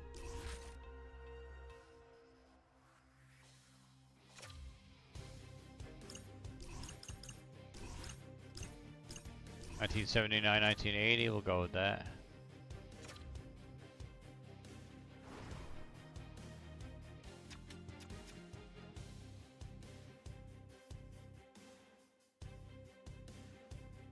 Okay, he just got back to me. He said 1 second. So I will hold off on starting a game. I have to say, I do like this. This jersey's kind of cool. The 06-07 second home jersey. Shows 22 views on this stream. Yeah, 22 people on YouTube, which is awesome. Awesome. Everybody who happens to be here, welcome. The last couple of streams, I'd say the last week or so, we've been getting 20 plus on YouTube. However, not a lot of people chatting. So I don't know. Maybe it's just a lot of quiet people. Maybe it's just, maybe I'm getting botted. Who knows? I honestly don't know. But regardless, the views are there and the view time is there. So that's awesome. I appreciate that regardless of how,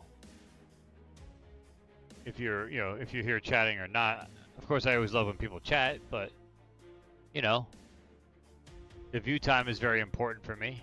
So to have view time is awesome.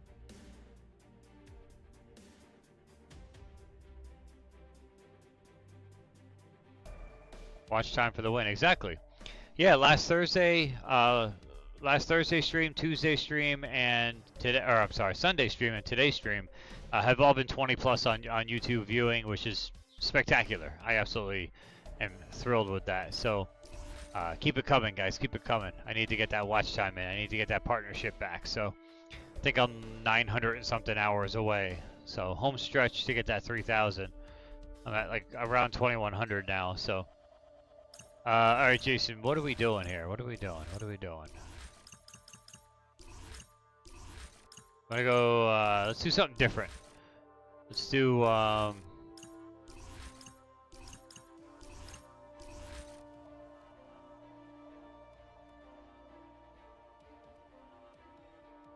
Is your microphone on?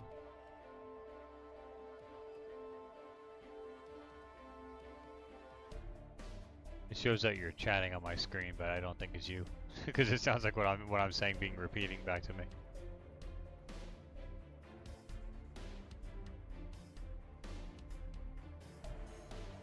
There we go. I think you muted it. PWHL maybe.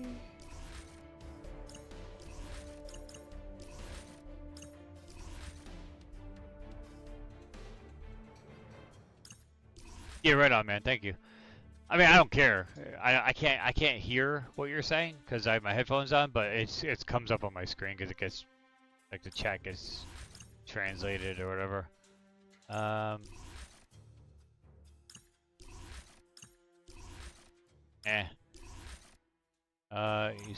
East versus West. What do you mean?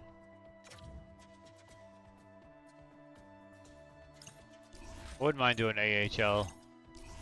Forget the ECHL, they're so freaking slow, it's like skating on sand. What do you mean East versus West? Like All-Stars?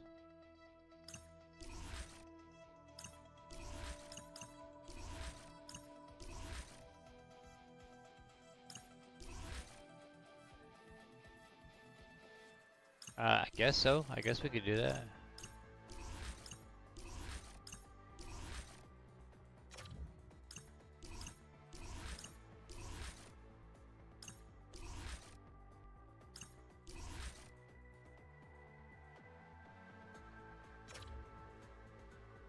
I guess I'll take East. I don't know.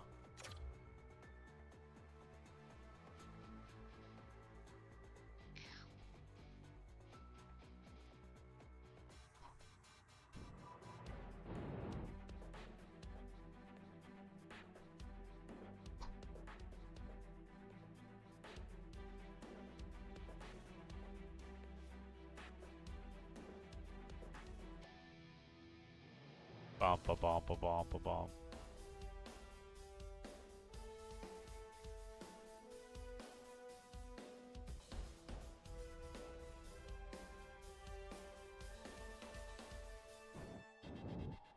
Under all-time, whatever it is, all-time NHL, I don't know what it is, NHL all-time alumni, something like that. It's under NHL alumni all-time.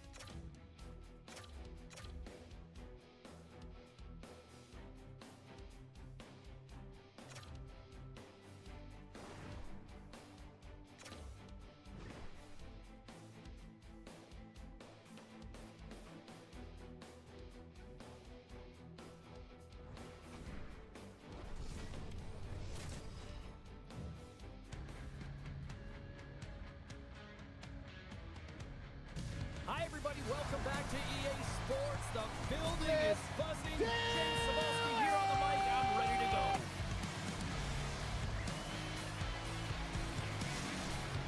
All right, good luck, man. Moments away from puck drop, both teams seem ready to go.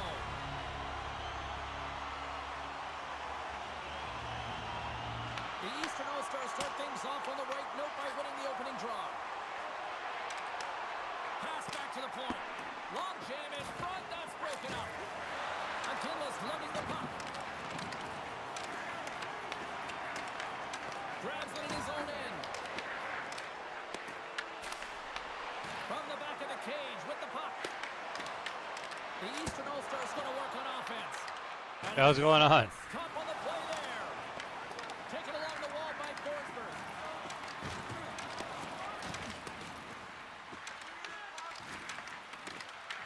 The Eastern All-Stars have it now. What are you doing? Gretzky's got it in the defensive end. Hard hit frees up the puck.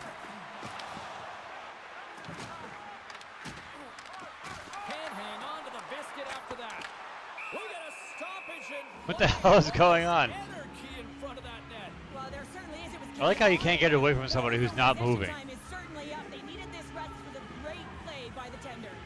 Big face-off coming up here in the offensive zone. Well, after that last shift with sustained pressure, you know that the Oh! you got to find ways to get pucks to the net. Grabbed along the boards by Busick. Quick feed to Chelios. The Western All-Stars move to the offensive zone. Oh, look at the glove save by Brodeur. Sometimes when you have no time to think, you make these types of saves. I mean, there's no hesitation here, just simply reaction to be able to... Oh my God! Are you freaking kidding me? The Eastern All-Stars are still at even here. They had an opportunity to go up by one, but unfortunately they hit the pipe again. Oh my God, 2 pipes. Beliveau stick handling in his own zone. Shot. Robbed. Dishes it to Solani. I got so robbed. Zone on the left wing. Disgusting. And that pass goes off a stick. The Eastern All-Stars gain possession from behind his own net. And he avoids the poke check with some great edge work. Stastny's going to play it against the half wall. Shot gets tipped. Oh, what reflexes to make that pad save. Oh, and he makes another save. Just applying the squeeze here in the offensive end. Oh my God, again. Dion swooping in on the Is this how it's gonna be? dishes it off. Oh, what a save. I can't believe he kept it out. I don't even know how he got to that puck there, James. Goalie coaches are going to continually work on position while this has nothing to do with it. This is all about, Will, getting to the puck and being acrobatic in your crease. Brodeur has been outstanding, tracking. It's in the back of the net. Give me a fucking break. Are you kidding me? This is how it's gonna be. You know it's a hard shot when the goaltender gets a big piece of it, but it still trickles in.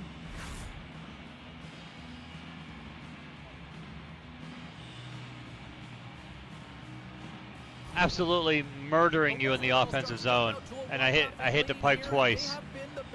I even had a beautiful spin shot. Yeah, they really have, and I feel like they've settled into the game nicely, James, and they've had good possession time, and they get rewarded there by capitalizing on the opportunity, but I really feel like these next few shifts are really important. You're the back half of the first period, you just scored, you got to find a way to continue to push. Nice poke check.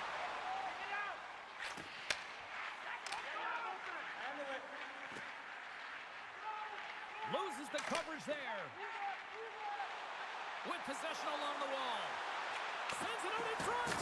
And that caroms off a twig in front. You gotta be kidding me. Works it across to Gretzky. And he sidesteps the check there. On to his teammate. Surprised that didn't go in too. Takes that pass back at the point. The Eastern All-Stars have it from their own end. And that one's picked off in the neutral zone. Moves it to Gretzky. Moves the puck. Scores! Give me a goddamn break, dude. Yeah, back-to-back goals. You can feel the energy, the wave, the momentum, and the tides have turned. That's here, James. disgusting. They need to keep the pedal to the metal. When we have a look at it, James, it looks like it's redirected, and that's just beautiful timing and get the hands away from the body. Just take any shot and it goes in. The opposite direction of the goaltender. The Eastern All-Stars take it across the line. The Western All-Stars have a hold of it in the defensive zone. And he loses possession of the puck after trying to make one too many moves. Great reflex on display tonight on his part. Puck knocked loose in the neutral zone. Takes a shot. Pad save with ease. So gross. Oh, and he tracks it. Scores just before the period closes, Cheryl. Absolutely huge. The last few minutes of a period are essential, and they go to the dressing room with needed momentum. Ask any goaltender. You're literally being gifted this game, dude. You have a knack and a sense to your positioning, and you also have to have quiet feet. It just Gifted. looks like he's scrambling around in the crease 0.3 here. He can't sec- find or his footing, 1.3 and seconds. As a result, he can't get square to the puck. 20 minutes in the books. Let's As soon as I hit the post twice when it was 0-0, I called it. Not my period. It's not gonna be my game. You're gonna win like 7-1 if anything. We've seen this happen too often over the last like 10 years. This is how these games play. It's gonna be post, good shots, good setups, always saved, and then it's gonna be any random shot goes in. Watch. I'm calling it now. I called it from when it was 0-0. Watch. Plenty of action as we get ready for period number 2. Here we go. Period number 2 is underway, where it is too much to not enough here. All right, Cheryl, we've seen already one period played in this one. How do you assess this? Go ahead, in. The Western All-Stars are winning this game and have a comfortable lead because they've owned the puck in terms of possession time. I mean, the underlying numbers are fantastic, but it's what they've done with the puck as well. They found the ways to attack and not just hang around. Yeah, why not? Why not make a save? Murray's got the puck in his own zone. The Eastern All-Stars have it against the wall. Gaining speed through center, and here they come on the attack. And he'll likely feel that one in the morning. Gretzky's got the puck. The Eastern All-Stars gain possession in their own end. Look at this. Swatted away with the stick in the defensive zone. From a tight angle, throws it on net. Sends a pass over. Down the right side and into the zone. And he catches that one with the glove. The Eastern All-Stars gain possession along the wall. That opportunity is rejected. What the And fuck? they'll be forced to tag up after that missed pass. The Western All-Stars move the puck in the defensive zone. On the attack along the boards. Oh, and the puck clears the zone. They'll be forced to do this one over. The Eastern All-Stars will play it in their own end. Here's a shot. Routine glove stop by Fuhr. And he takes the feed. Here's a chance. Pass. Surprised it didn't go in. Look easy. Great job there. Moves the puck behind the net. The Eastern All-Stars look to start the transition game. Into the offensive end, right up the middle. And they got caught up in traffic and hits a stick. Turn that chance aside. Throws to the sweet spot. Big time stop. This is a really nice save, James. I mean, the shooter's in the middle of the ice. He's in the slot area. And he's got to get to the top of the crease, square to the puck to be able to make that save. Great job. The Western All-Stars are getting 2 minutes for tripping. No, of course not. Well, he's gonna take That'd be too much fun. Here, so he's going to get the tripping call. That's going to be a 2-minute minor as he marches to the box here, James. 31 viewers on YouTube, guys. Let's go. On his team. He was in and amongst the scrum, just got to find the puck. And they take possession here inside the offensive zone. Oh, you might call that friendly fire as it goes off one of his teammates. Takes a shot. Oh, and he comes up with a big stop there. Anderson's taking it from his own end. Sneaks by the poke check. Looking to make something happen in the offensive zone. And he takes the feed. A chance! Fearless. Totally fearless on the block. Along the half wall with the puck. Shot! Denied by the goaltender. Moves it quickly over to Newman. Quick pass to Clark. Wicked slap shot. Denies him with the save. Both teams back to even strength. Really nice effort by the penalty killing unit on that one. Body language says it all, James. Have a look at the unit here. Thank you.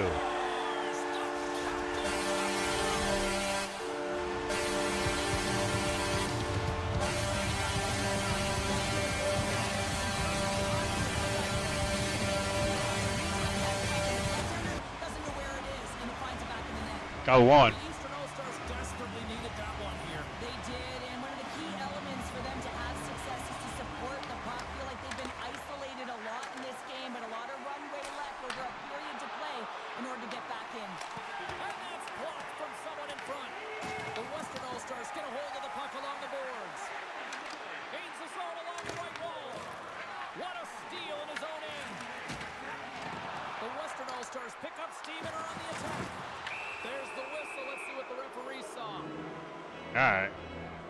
The Eastern All-Stars don't like it, but they'll serve 2 in the penalty box. Well, Well, the official is right there to make the call, and no question about it, it's tripping. Anytime you take someone's feet out from under them, you're going to head to the box for 2. Mahovlich just won it in their own end. Picked up along the wall by Leach. Thank you.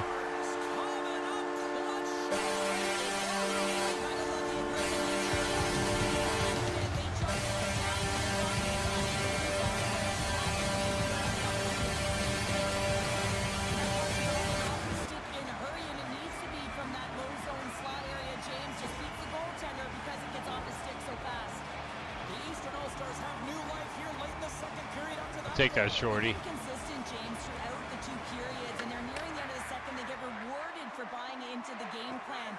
They'll need to take the rest between the second and third and find a way to recalculate and drive an attack. Set the tempo in the third. The Western All-Stars gain control of the puck. Through the neutral zone now, picking up steam.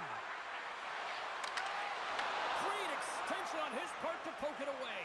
Great. Sundin's gassed. And not much on that one. Pierre's been so consistent throughout tonight's game, and I mean, he's made timely saves as well. A lot of shots that he's faced, and his save percentage is an indicator of it. Look at this shot count. It's ridiculous. Lemieux gliding in for the face-off as this penalty kill will continue.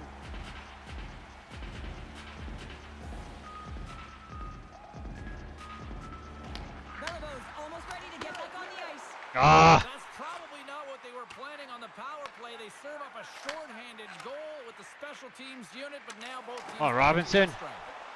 God, you suck. Anything about that. Loses his chance. What the fuck? Come on. Takes it to the net. Oh, denies him on the scores. Yeah, he wasn't in the crease, right? Clinical finish on the breakaway. All the way down the ice, James. The ability to get away Great from timing for a line the change, shoulder computer. where everyone Way to can go. see that clean finish. Unbelievable goal. James, this is just an absolute Yeah, he's not in the crease at all, right? goal off your coverage. Come on. Perfectly executed as he doesn't have much time to get the one-timer off, but he gets his stick available and he executes. That's a no goal all day. Stars deliver an absolute backbreaker. I wish there was a way to challenge in this game. Well, it certainly adds a buffer to that 1-goal lead, doesn't it? And it certainly changes the mind frame. What it can't change is the way that they're playing. They got to keep the foot on the gas here and get themselves to the intermission. Blocked, although that might be a save. Well, that is a save, James. I don't Come on, think the Clark. goaltender would have gotten to position in time, and he's able to take it away. Puts it on net. Yes! Thank you. Got it right back.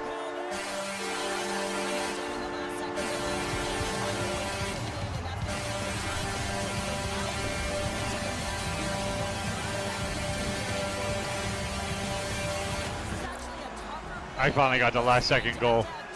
That never happens.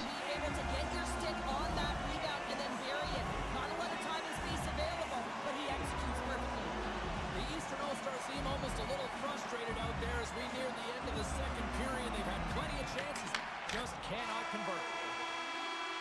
And that Yep. brings the second period to an That's how this game rolls. I finally went my favor for once. 2 periods, 2 last second goals. Fun entertainment in store, and we've got the third period coming up in moments. At least I made it closer. Still not gonna win, but at least I made it closer. Look at the shot totals in that period. 17 of 4. What the hell? It's crazy. All right.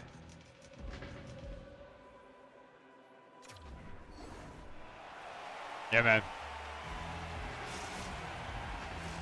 And they are ready to drop the puck on period number 3. Good luck. Puck is dropped on the third, and if you love offense, You've been winning some faceoffs in this game, man. All right, Cheryl, let's get your thoughts on what you've seen through 2 periods of play. The Western All-Stars are in the lead in the third period. It's been an entertaining game of hockey, but it's all about the offense and how much you can generate. Sky-high numbers off the charts, but zero defensive metrics on display. The Eastern All-Stars carried along the wall. Handles it along the blue line. And that shot goes nowhere as the lane was filled.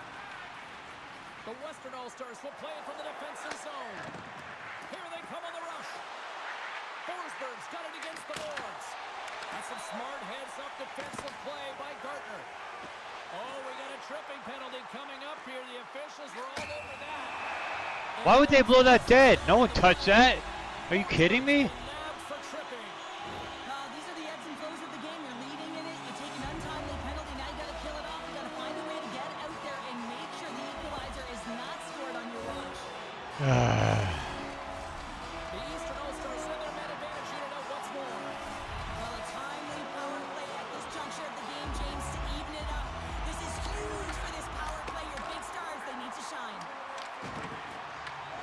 Scooped up along the wall by Busey. Block shot. Well, if you want to be on a PK, James, you have to know how to get in front of shots, and he does exactly that, taking away the threat. Carries it into the offensive end up the middle. Takes a shot. And he comes up with it. Icing is the How is that icing? Up at the other end. It needed a wheelchair to get there. Are you kidding me? Bellavos ready to take the draw here on this power play.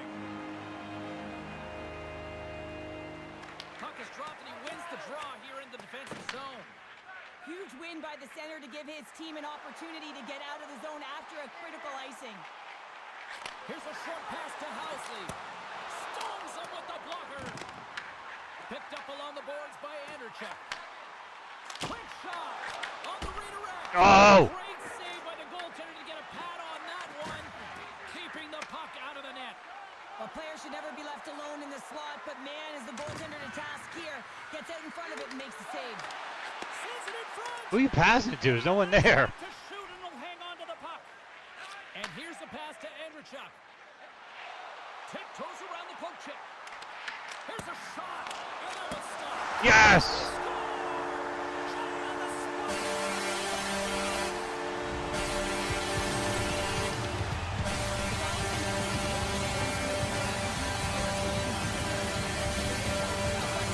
Contagious, and you can certainly feel that he brings it to this group each and every time.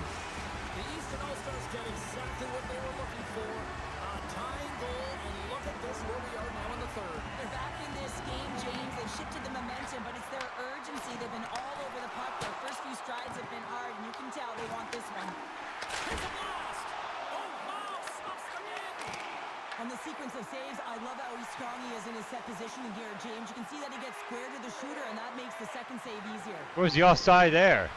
Looking to make something happen along the boards. Kelly's going to play it from the back of the cage. The Eastern All-Stars take possession in the defensive end. We got a whistle. Penalty come out. Whoops. Lemieux's going to the box for tripping. Hockey players have to continue to remind themselves, even when they're in this scrum, that they got to fight for body position and move their feet. If they don't, they get caught reaching, and this tripping call is a result of the extension of the arms. Here inside the defensive zone, they get the puck. Chelios plays it against the boards. Takes a shot. Scores! It's a power play goal. And Seriously? How many times are you going to score from the point with Gretzky? You have that player advantage. You got to use it. They did it. Now they're ahead.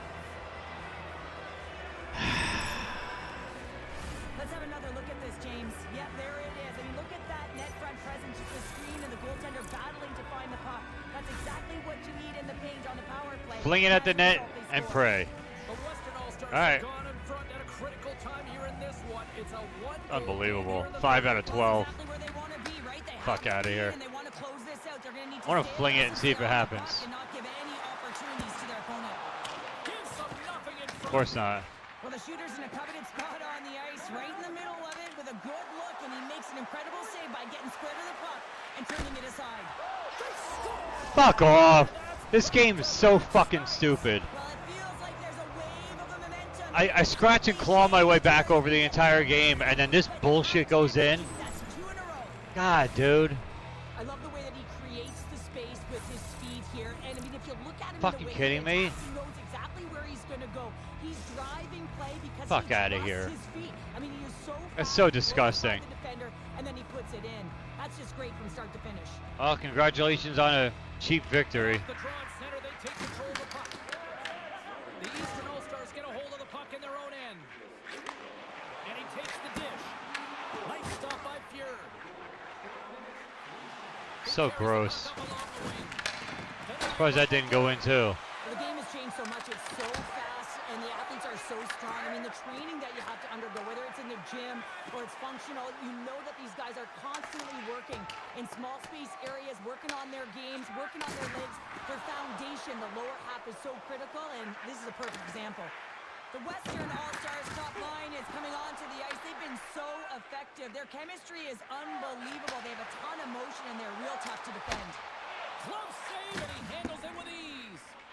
And he coughs it up with the pass. Shuts him down. That's a fantastic sequence of saves there, James. He was so dialed in, he tracked it perfectly. Quick feed to Kelly. There's the whistle. We've got an offside. Of course you get it back when the puck is standing there, or the puck is loose. I'm just standing there staring at it. My guy won't get it. Convert one here late as they trail in the third. Such a cheap fucking loss. Sundin's won the draw. Avoids the poke check. The Western All-Stars have it from their own end. Great poke by Sundin. Transfer to the middle, and that's stopped. And that's knocked away in the defensive end by Rattel. Through the neutral zone and into the offensive end. Sends it across. The Eastern All-Stars have the puck in the corner. And he's got the answer for that one. The Western All-Stars scoop it up along the boards. McKinley's gained the line and on the attack. Throws it in front. And that goes off a stick. Moosick and Gardner. Great read in the offensive zone by Robitaille. Poor pass on the play and puck leaves the Seriously. zone. The Eastern All-Stars gain control of the puck against the wall. Handles the pass. Sundin's taken down to the ice. We got a penalty coming up. Let's see what the officials say. So gross. Housley's off to the box. 2 minutes for tripping. Well, the buzzer's all but gone here, James, because there is not enough runway left to get back in this game. Such Listen, cheap power bullshit, play, man. You want to make sure that you're getting a high percentage shooting shot, and that's exactly what they did earlier on the 1-3-1, where they were able to capitalize. It's about opening up lanes, getting the coverage to move around, and then firing and executing when you have it. Oh, they telegraphed the pass and he picks it off. God, just kill the fucking clock. The Western All-Stars take it Why are you off still the trying to line. score? Takes a shot, and that goes off someone It's in fine. front. It doesn't reach Want to the prolong it? net. We'll prolong it.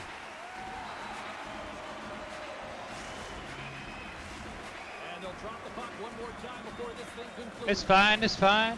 Guys, thank you for being here tonight. Please make sure you click that like button if you're on YouTube. Final horn sounds, bringing this Shit one to a game. close. The Western All-Stars picked up the win tonight, and I think rightly so. They were the better Let's team. take a look at these Well, particularly numbers. in the first period, right, James? I mean, they did all of their scoring in that period, and they Thir- found a way to hold on. 38 Defensive shots structure the rest of the way. to 16. Again, I know shots don't equal goals, but opportunities, I had 38 opportunities that actually counted as shots on net, with only 4 going in. 9-3 in hits. What, 2.5 minutes different on attack? Passing within 2.4%. Penalty minutes within 1 penalty of each other, and I only took a bad one at the end because I was frustrated. I mean, I lost by 2, and there was at least 2 cheap ass goals in there. Like ones that, like, the goalie saves it and it just rolls in. Like, come on. I get that that happens and that can happen. It's real life. Like, it could happen, but give me a damn break. No hit detection whatsoever. Yeah, one more, son. I'm fine with that. I'm not about to abandon a stream that has 40 people in it. So, it's either that or I go back to Power Wash. I mean, I'm not gonna lie, I kind of don't care at this point, because games like that leave a really bad taste in my mouth. I don't care. AHL, I guess. That just really pisses me off. I'd rather have like a really good first game, and then if we're gonna have a game like that or a shit game like that, have it be like the last one. But it just gives, like I said, it just gives me a really bad taste in my mouth. Not a fan when and this whole franchise is known for doing that crap. I mean, how many like year after year after year does this happen?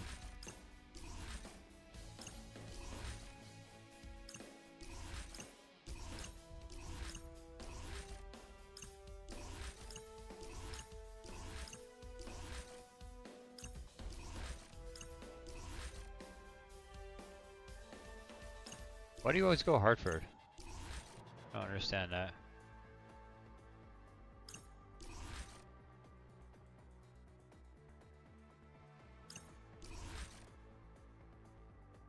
Why does it still show Gretzky? Gretzky plays for Hartford.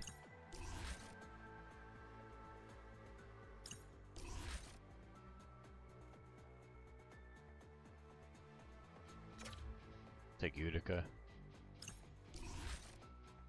Oh, that's a sick jersey. Go with the alternate, that's cool. You like the Wolfpack, but that's the Rangers team.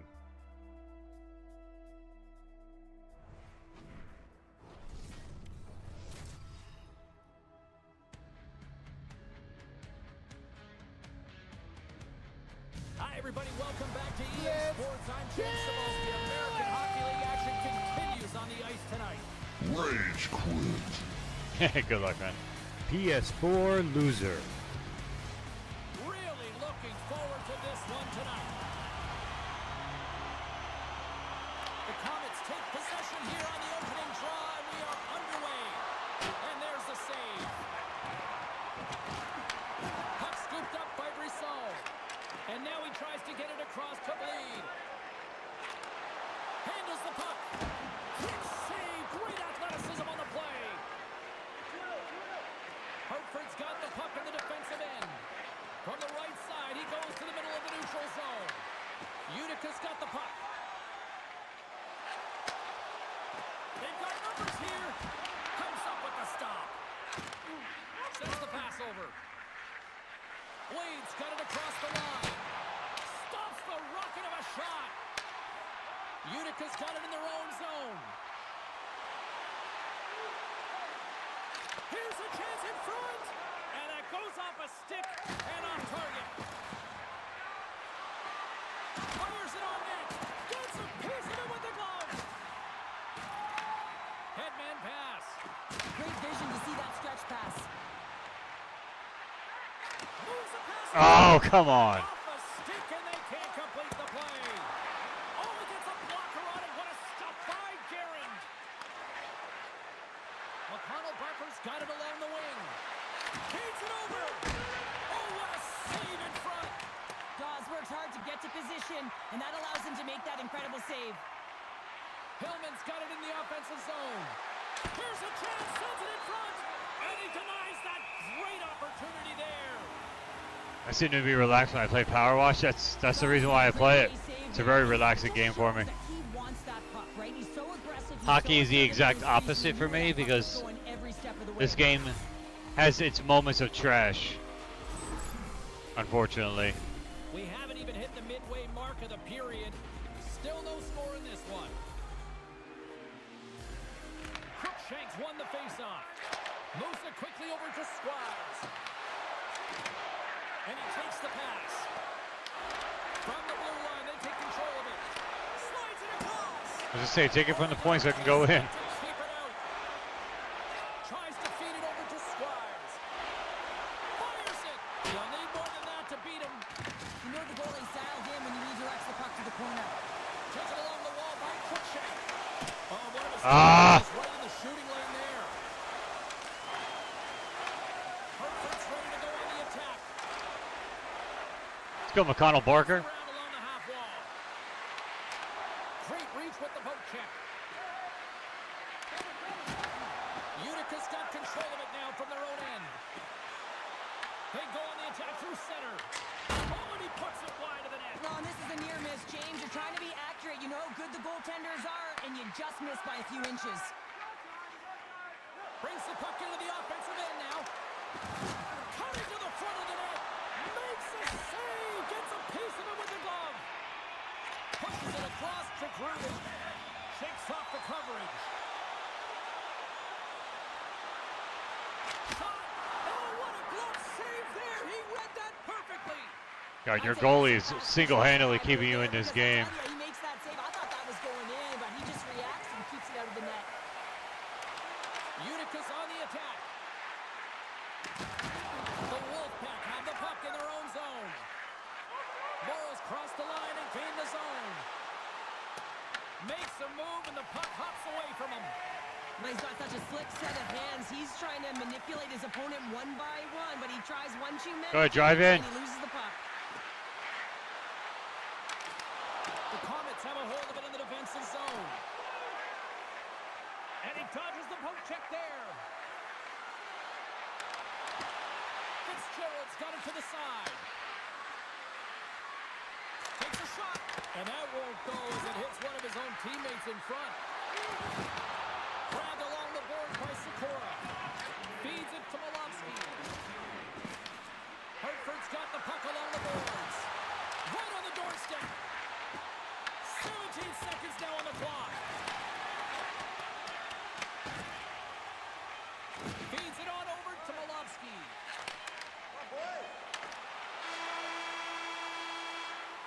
The last sports game I played was Madden 2025, not including Nintendo sports games. Yeah, hockey's the only one I really play. Once in a while I get into MLB, but...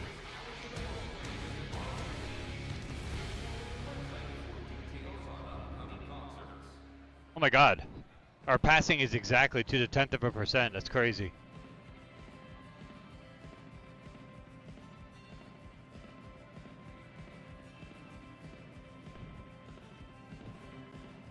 There was only 2 face-offs the entire period. That's crazy.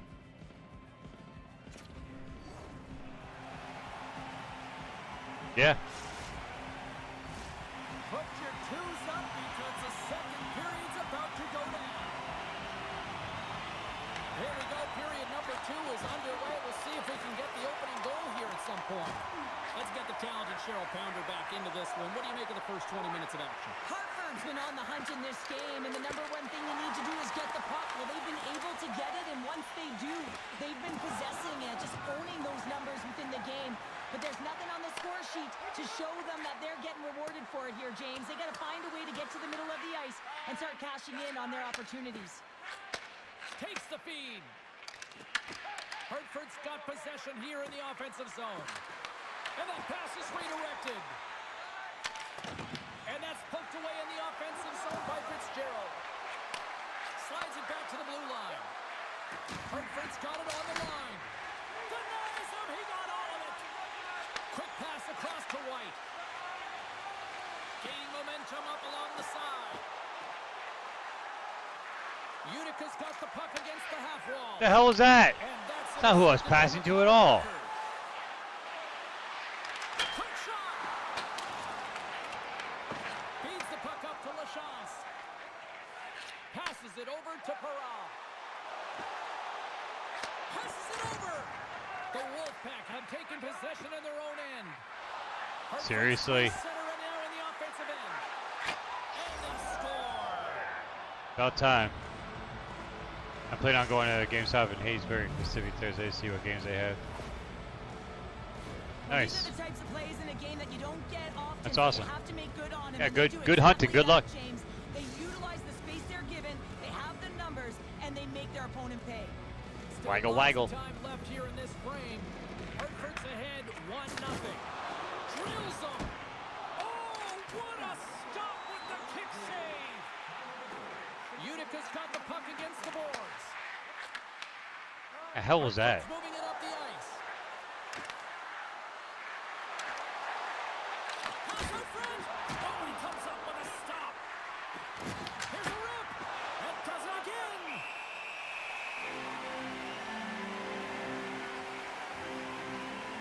Shaw's last save shows his incredible agility and his ability to move freely within his crease. I mean, he's got the power push, he's got the positioning to be able to make that save. Don't forget to check out the website, guys. New merch available. And as a result, they lead here in the second. Quick pass to Malone. Move, ref. Knocked away by Mackey. Oh, look at this. The Comets have it against the wall. Unica's looking to break out. And the puck skips away after a nice defensive deflection. It What the fuck? The Wolfpack have it now. Slides the puck over. Oh, and some lost momentum as the puck leaves the zone. Here's a short pass to Rubrowick. How is that not offside? Shot! Oh, and he steps up with the glove to stop that one. Dawes has been terrific tonight, James. I mean, he's faced a high volume of shots. His save percentage is through the roof, and he's really kept this game tight with his performance. Feeds the puck to Thompson. Dishes it off. Dawes makes the save and How is he not offside on that pass? He was 2 feet into the offensive zone. More than half the period has expired. 1-0 is where we sit at this point. The frozen biscuits dropped and we are back underway here. Utica's got a hold of the puck. The Wolfpack have it in their own zone. Look out, here they come on the attack. Oh, how did he keep it out? What a blocker stop by Dawes. Great positioning by the goal. Wait a second, James. I believe there's The gonna fuck be a was penalty that? there, and an infraction happens. And they send it right back to him. And he sprints to the bench to get the extra attacker out on the ice. And they score! They score on this one. They negate their power play.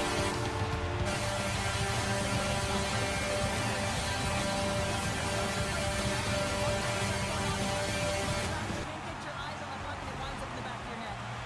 Utica's offensive pressure has resulted in an equalizer. Wasn't pretty, but I'll take it. Sadly, you always know the end of the period is critical time, and you want to maintain pressure, and you want to gain momentum heading into the third. That goal did just that. The Comets played along the boards. Oh, that's off the blocker. What a stop by Guerin.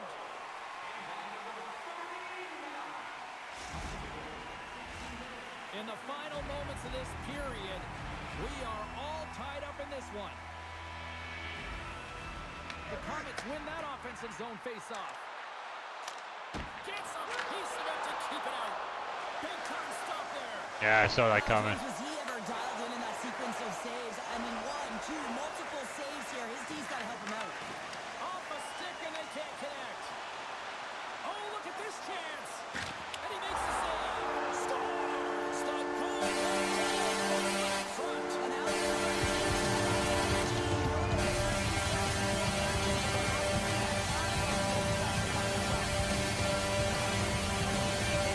neutral zone here, James, and they're able to enter with an odd man rush. And I love the way the puck carrier just manipulates Right under the armpit. to open up seams. They have the extra ice, they have the extra player, and they finish.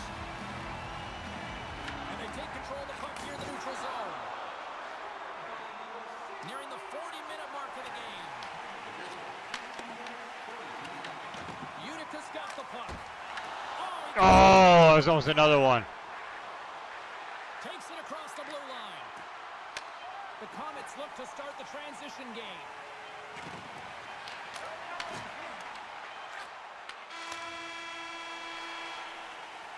And there's the horn bringing an end to period Still close. number 2. Still 20 minutes more of action in the third. Stick around.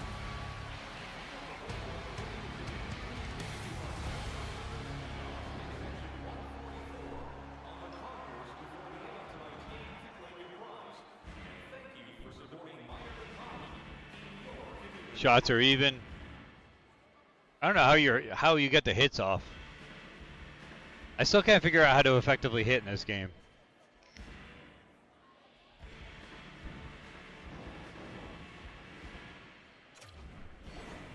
Every once in a while I'll get a good hit in, but I can't effectively do it all the time. 2 down, 1 to go. Third period. They're ready to drop the puck. And the puck is dropped, and we are underway here in the third.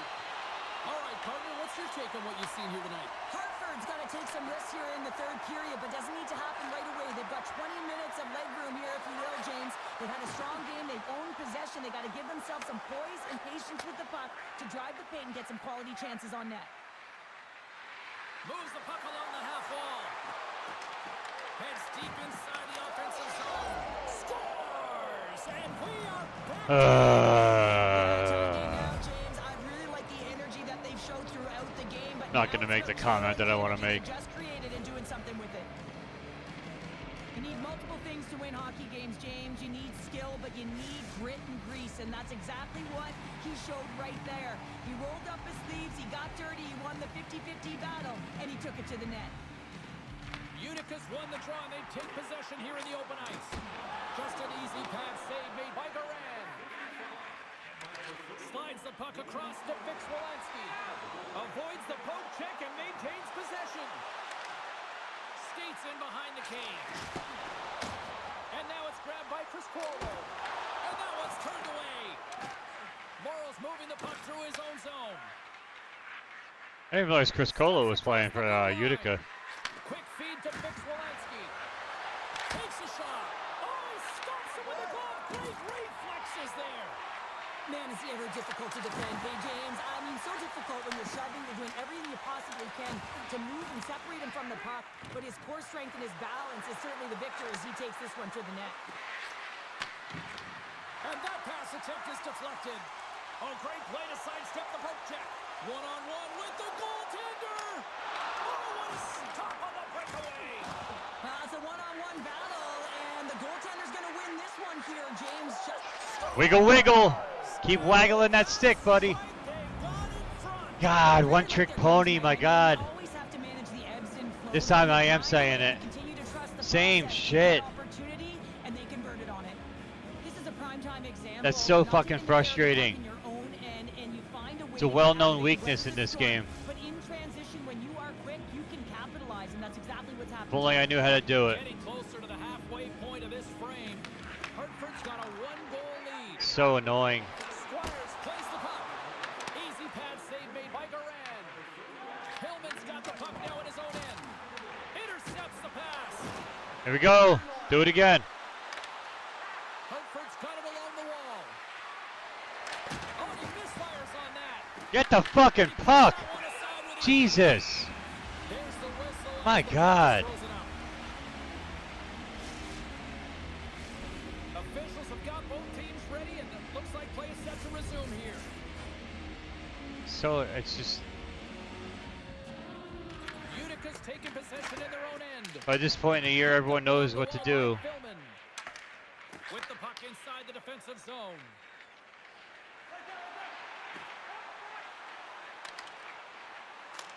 Stopped with ease. Gets the puck over to Bobrovsky. Steps inside the line. There he is. Cross it. And he pushed that one aside. Covers it up. We're just trying to skate into the goalie now. Past the midway mark of the frame. Hartford's got a 3-2 lead at this point. Gonna go back to some power washing at the end of this game just to Comets get chill a out hold of before the puck there bedtime. again. Utica's got it in their own zone. And he passes it up ahead to Legare. Takes it into the slot. And he had an answer with that save. Hartford's got a hold of the puck now. Of course that pass goes through two people. Why wouldn't it? Enough steam. Oh, wow. And the poke check. Oh, smart play. This is the best part of the game. It's really tight. It's down this stretch. One mistake either way will be the difference maker. Oh, that's a great shot block there. Well, yeah, I mean, it's grade A scoring chance, and you want to make sure that you get in front of that one. There it is. Do it. He gets all of it. Centering pass in front. And he shuts down. If you're not going back and forth on the goalie, you're trying to one-time it across the crease. Here's a shot. And makes the save.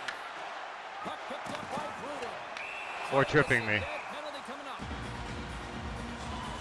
The Wolves All right, let's power play it in. Let's tie it up. Well, the one-goal lead, there's a small margin of error, James, and to protect it, you can't be in the box. Now they're shorthanded. You got to find a way to kill it off. Oh, and he gets a piece of that one to keep it out.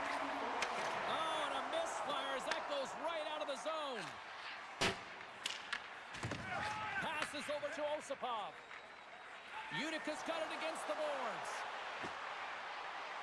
Here's a shot. Stops that one. Trying to clear the puck. Clears the zone, and they needed that. It's such a great play, James. I mean, at this time of the game, you have to find a way to get the puck out. You're under a lot of pressure. You got to be aware of everyone and where they are on the ice, and you get the clear. Great play. And he turned that aside as we continue play here. And the puck leaves the zone. Thompson standing up, ready to go. The man advantage expires and a tip What of the cap hell? for The penalty killers who come up big. Specialty teams are critical, especially when you're down by a goal and you have an opportunity to get the equalizer, and they just weren't able to generate anything on that one. And that's a tough one to take as they remain down by a goal at even strength. Garrett's been dialed in and tracking extremely well tonight, James. Everything that's coming at him, he can see, and that's something that is really critical in the game to make the timely stop that's needed to give your team some confidence in front of you. Taken by Allison. With the stop. Thunderous hit kick on the play. Inside of the last minute here in this third. There's the whistle, icing the call, big face-off looming. Late goings of this period. Come on, McConnell Parker, let's go. 3-2 lead. Utica's got it in the offensive zone. Center wins that one clean. Everyone's ready for the puck. They know they're attacking now with the tired group that they're playing against. Into the offensive end now. Hartford's got a lead in this game predominantly because of that second line and the offensive production that they've had in this game. There's a lot of motion. They're playing well. They've got good speed and have been really impressed with their performance. The Comets have it now. From the open ice, they gain the line. Drives it to the crease. Turned aside with a glove by Duran. Scanlon's moving it ahead. Feeds it over. Cross crease. Nice save to stop that redirected puck. Final buzzer sounds, and this one's in the books.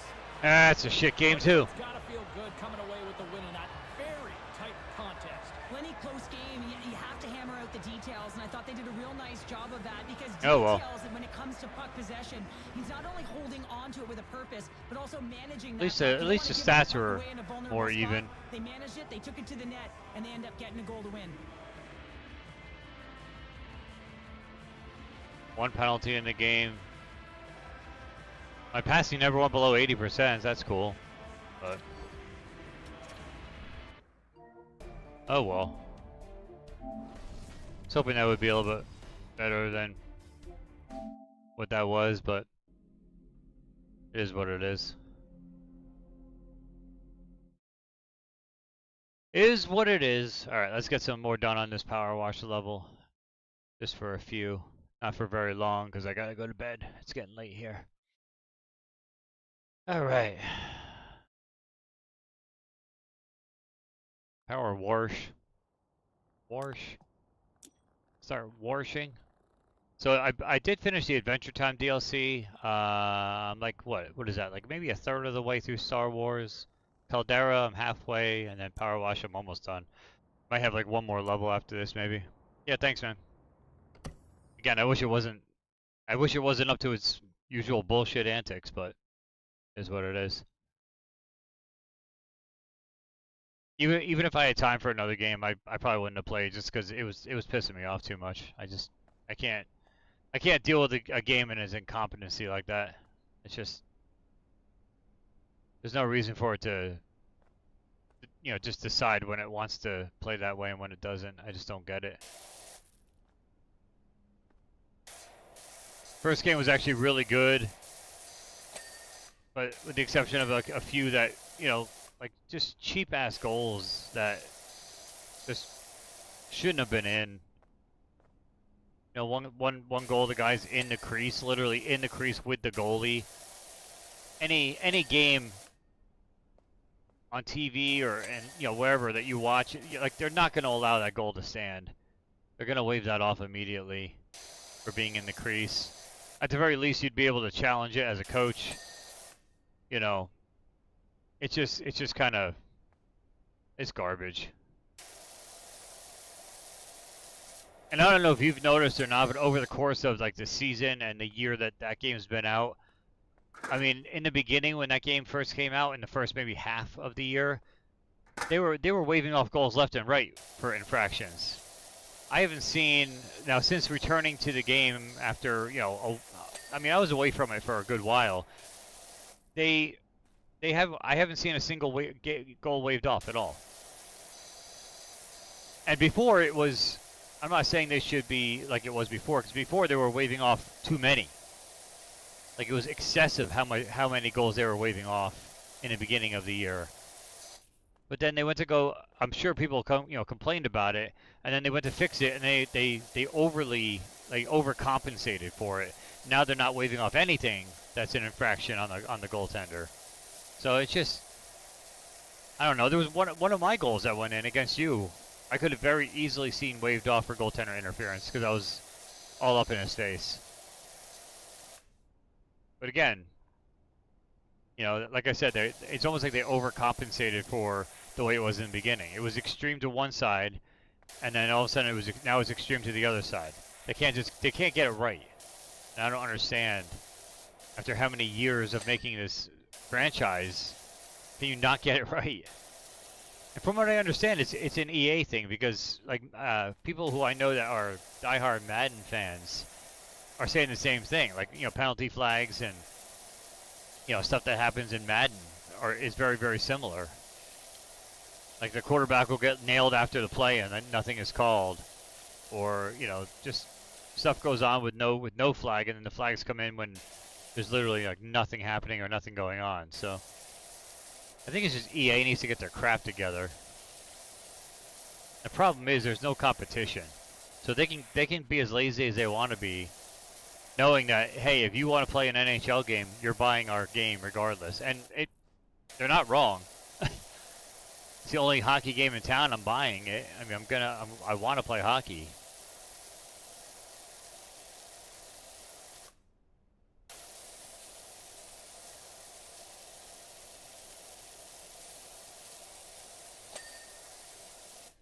Just unfortunate that they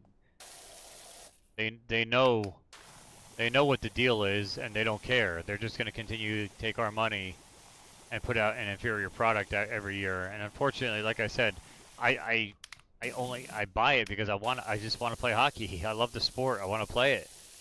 But every year it seems like I just get more and more frustrated. Although this year I have to say I'm frustrated a little bit less than I normally am. But just garbage. It's just another instance of gaming not being what it used to be.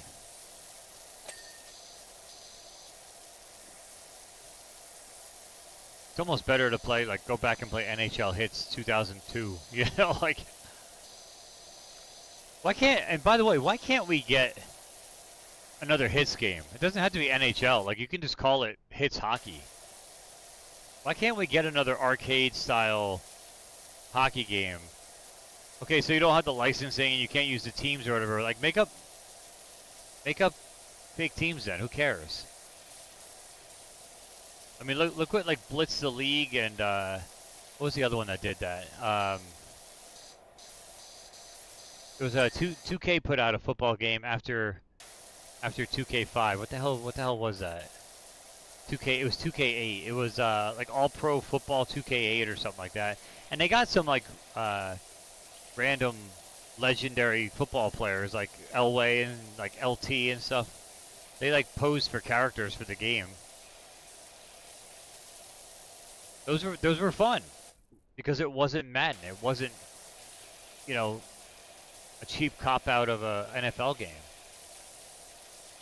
I mean, unfortunately, Madden and EA, they have the rights and the licensing to all the leagues, but why can't you put out a game? I wish I could program better, because that would be totally the first game I would put out. Would be like an NFL Street or NHL Hits or one of those, Fever, MLB Fever or Fever Pitch or whatever it was called. That would be the first thing I would do. It would be to put out an arcade style hockey game again, like Gretzky on the N64. Those games were fun. It didn't matter. There were no penalty calls. You just beat the crap out of each other, hit each other as much as possible. Fast-paced, arcade style. Those games are beautiful. Like I said, I wish I had the programming knowledge and ability. That would be the very first game on the Card Shark label. If I ever hit the lottery and have money to support developing a game. That'll be it right there. That'll be the exact game I make. Because I'll hire people and pay them a salary to make this game for me.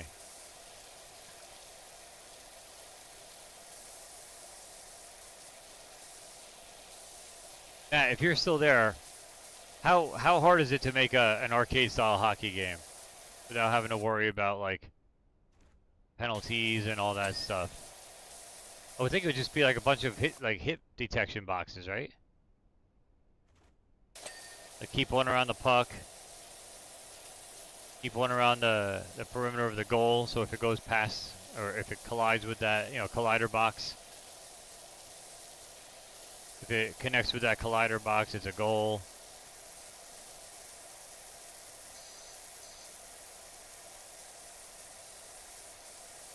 Because you know damn well that'd be one of the first teams I'd put in the game, the Card Sharks. Then we'd have a Switch Addiction team. That'd be oh man, damn it, I fell. That would be actually pretty epic the more I think about it. I would love to do that.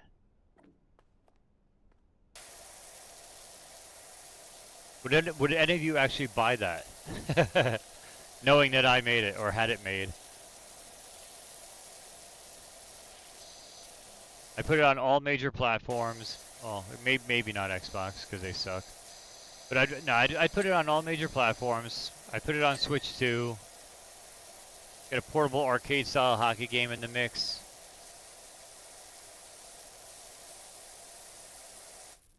Absolutely.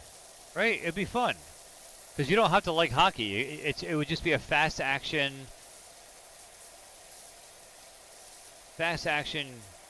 game. Obviously, playing hockey, scoring goals and stuff, but you wouldn't have to worry about offsides and all the rules and stuff. It would just be literally like hard hits and fights. Going back to like I said, the old Gretzky N64 days.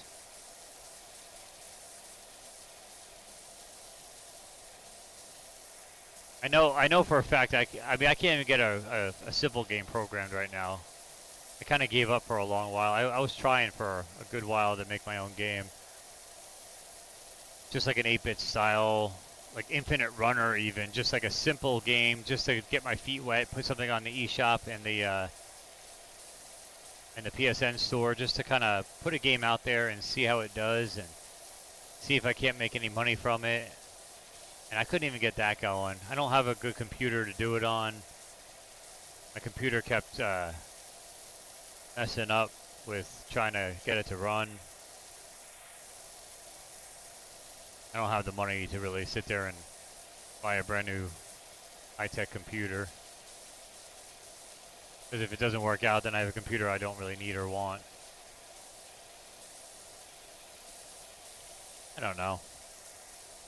There's got to be a way for me to learn how to make a game. Especially with AI out there now. I got to be able to find a way where I have my ideas and I feed it into some kind of chat bot and it spits out something for me. Because the ideas are still mine and I'm still going to tweak it the way I want it. Even though AI is physically making it. I don't have any shame in that game. I may still try to do it that way. Who knows? It's called vibe coding. Is there a program? Is that the program name? Is that what you're feeding me here? Because that would be amazing if there actually was something that does that. Because I have ideas. I have ideas out the wazoo.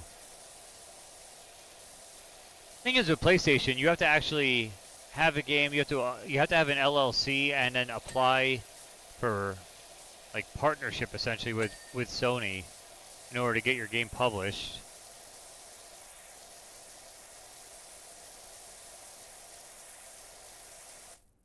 And then it has to go through a review period. You use AI and tell it what you want. It's probably a specific LLM.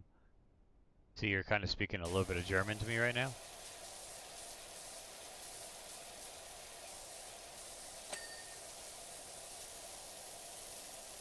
Like I've seen different programming programs, we'll say, for lack of a better term. where it's a lot more visual based than it is coding based. And I think that would be actually helpful for me because I think I'm a more visual learner slash comprehender. I know it's not a word, but you understand what I'm saying. So I just think I would do a lot better if I had more of a visual base to what I was doing. But large language model, the rules of an AI instance, it would be set up for programming. I got you. Okay. Yeah, I mean, like I said, I have the ideas, and if I can take my ideas and just have a computer actually help me make it come true, I don't see a problem with that. I know a lot of people have problems with AI and stuff like that. I don't care. I think AI was made to help people who have these problems, who can't get past a certain point, to realize what they're trying to do, you know?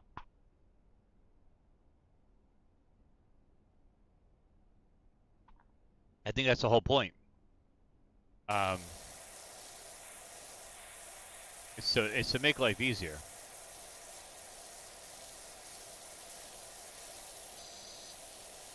I mean, does it promote laziness? Yeah.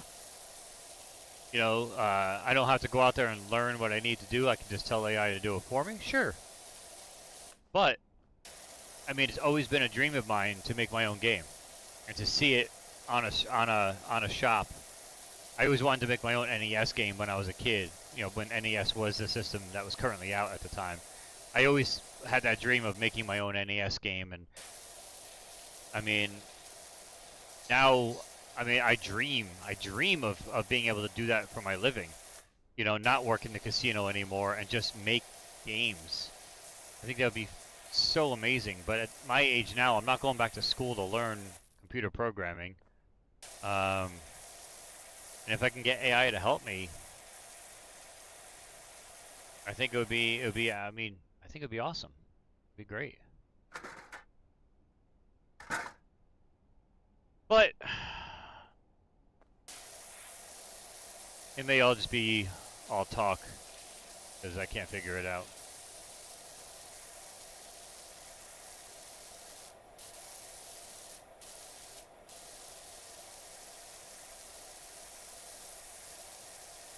I want to make a side-scrolling, but like you always hit me up. I'll share what I know. That'd be awesome, man. Thank you. I want to make a game, and again, I'm a hockey fanatic. I want to make a game like Mega Man 2 in particular. You know, side-scrolling, up and down, whatever, but like a platformer like that. But instead of guns or whatever, like it's a hockey player. And your enemies are all, you know, either different hockey teams, or you can have referees. You could have like a goalie be a boss character, a referee could be a boss character, you know, with special abilities. I think it'd be fun. Doesn't have to be ultra long, you know, especially at the first attempt. It could be literally like, you know, 5 levels or 8 levels or something like that. Kind of, I mean, look at Mario 1.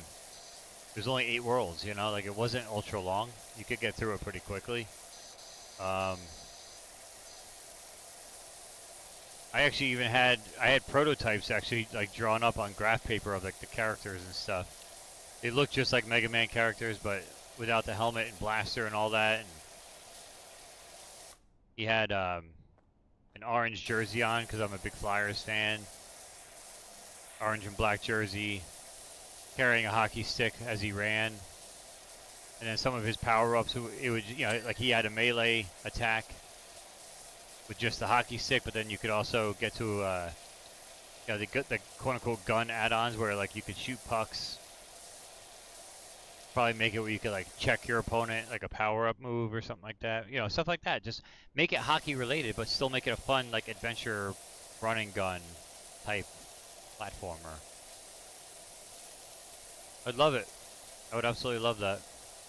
And then I was also thinking about, like I said, I'm a big fan of the cheap, easy platinum titles.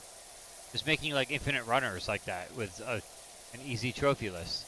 Sell it for like $2.99 on the eShop, not the eShop, excuse me, the PSN for the trophies. And just let people pay a couple bucks to get an easy platinum to add to their total. Because I mean, I'm one of those guys. I'm the guy who spends $1, $2 a piece on these games because I know within anywhere from 10 minutes to an hour, I can get a pretty fairly simple platinum trophy to add to my trophy count. Is it kind of like buying a platinum? Sure, why not?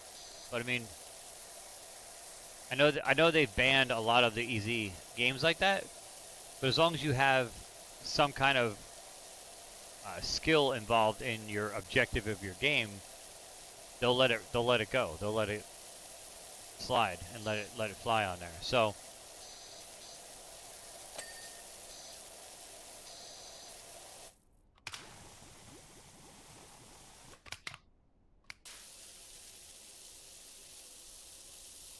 I mean, to me it's worthwhile. It's worth trying.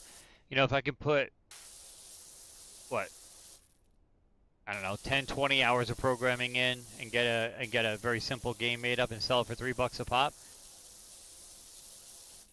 Even if I, you know, only sell 100 copies, $300, Sony takes their 10%. I clear $270. I would take that. Just, you know, as a springboard into making other games. Sure, why not? Again, why not? God forbid I sell a couple thousand copies because people love trophies. All right.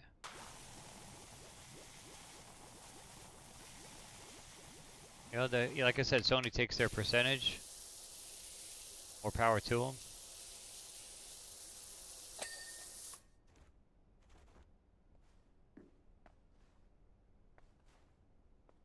Come on, get up there. Damn you.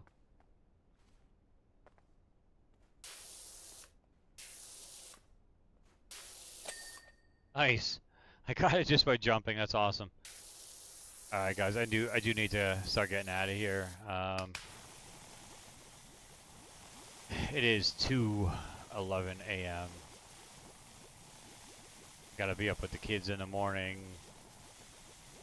They got band camp all week, so I gotta get them to that.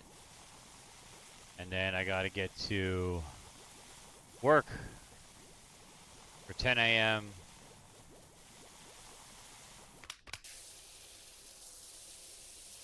I'm gonna finish up a couple spots here.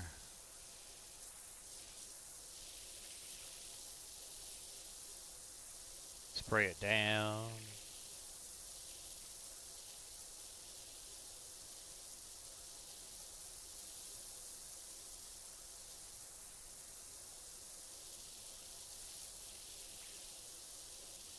I do like the soap in this game because all those hard to clean spots, you just spray it down with soap, and then you can actually use the white nozzle, which is the least powerful, but it has the widest spray area. And it doesn't matter what you use because once you soap it up, it's gone as long as you're spraying it with anything. So you can use, like I said, the widest spray angle on it and just really cover a bunch of area.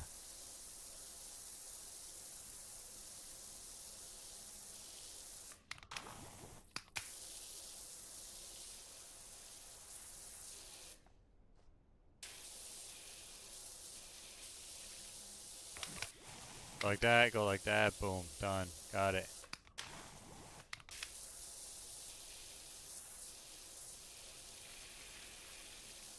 Got it.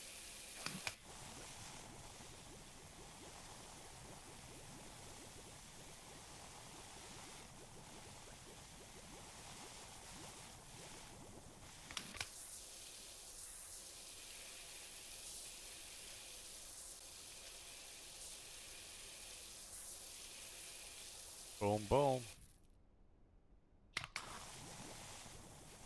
37 viewers on YouTube right now, guys. Freaking awesome. Thank you guys for being here. Whoever you are, you're all very quiet and not chatty. I really feel like I'm being botted at times. I find it weird that the last 3 streams we've been at 20 plus viewers at all times and not a single stranger has said hello. I get that some, you know, I would be the same way. I'd be shy, just kind of tuning in and watching as well, but I've been botted before, if you guys remember a bunch of years back where I thought my channel was finally catching fire. I was like, all right, here we go. I'm going to get partnership. This is great because I was averaging like 70 something viewers a stream, only to find out a chatbot was being used. I was like, are you kidding me? It feels very similar to that. I'm not going to, I mean, it still adds to my watch time. So I am not going to complain. I appreciate, you know, oh man, that's what I get. I mean, regardless, I appreciate, of course, everyone being here, and whether the numbers are real or not, I appreciate the watch time.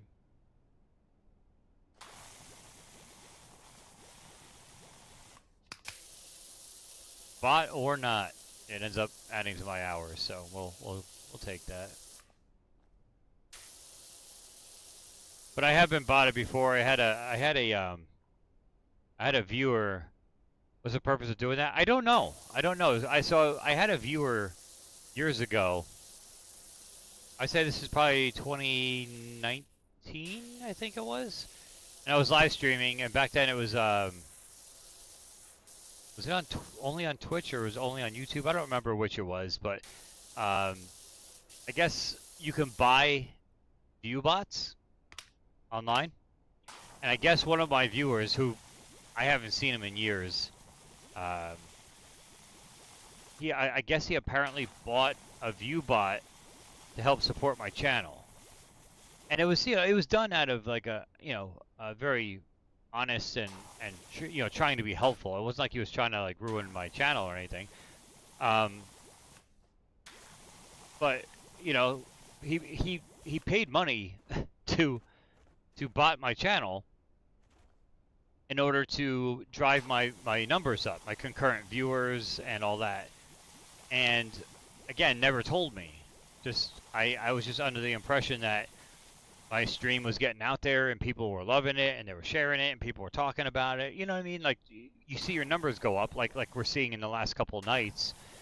And I'm not gonna lie, it's exciting for me. It's exciting for me to see, you know, my streams actually have numbers and have an audience, and you know, more than just the normal that we always have, which, don't get me wrong, I love everything about what we normally have, but to see numbers, exciting for a content creator.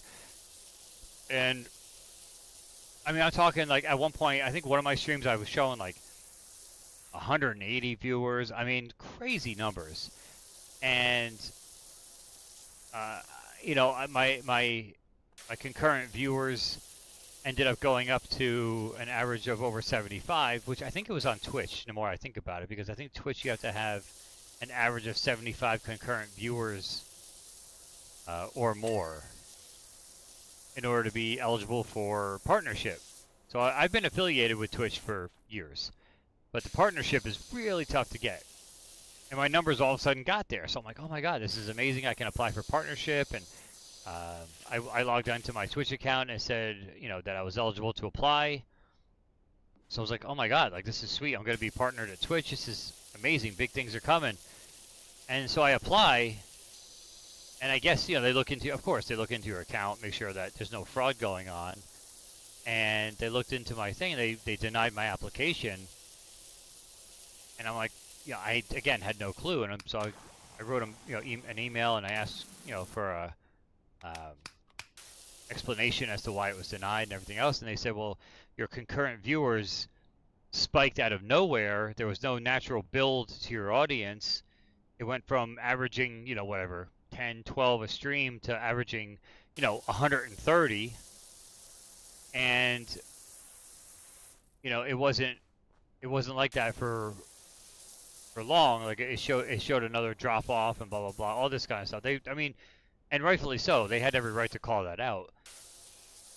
So I asked them, I'm like, what would cause that? Like, what would cause that to happen? And they said, well, typically if creators use view bots, that's when you see these spikes happen. And I said, well, I can promise you, like, I am not using a view bot. You know, just I'm going live and talking and playing games, and that's it. And like, my numbers are my numbers. They're like, no, you know, we're not saying you're doing it. It's just that, you know, a viewer could even, you know, purchase a view bot for a creator so that, you know, it's coming from somewhere else. And he's like, I highly suggest you just go, next time that you go live on your stream, talk to your audience and tell them like, hey, whoever, you know, I know somebody is view botting my stream. Whoever's doing it, please stop. Like, you're actually hurting me, not helping me. And so that's exactly what I did. The very first stream, I went back live again after getting it straightened out.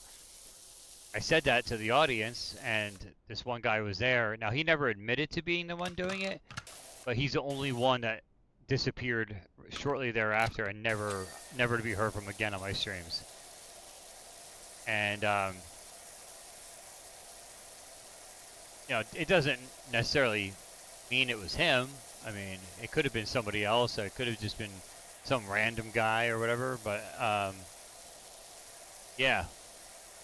So it actually hurts to have a view bot. It does get you your watch time and everything else. And I mean, that I could see, maybe, because YouTube has the watch time requirement where Twitch doesn't. But regardless, you know, it's kind of a bummer because I went all the way to the point of applying for partnership, thinking that my stream was finally catching fire and things were going well and, you know, everything else. And I don't remember who it was. There was two guys. Jason, you probably remember. They were in my drumming streams as well, which eventually, once I clean up this room enough to get the drum set back out, I'd like to do that again. They were followers on my drum channel. It was two friends who were always talking to each other, and I can't remember their name for the life of me. It was right around 2019 and into 2020 during the COVID layoff at work and stuff. I remember them always being in the stream.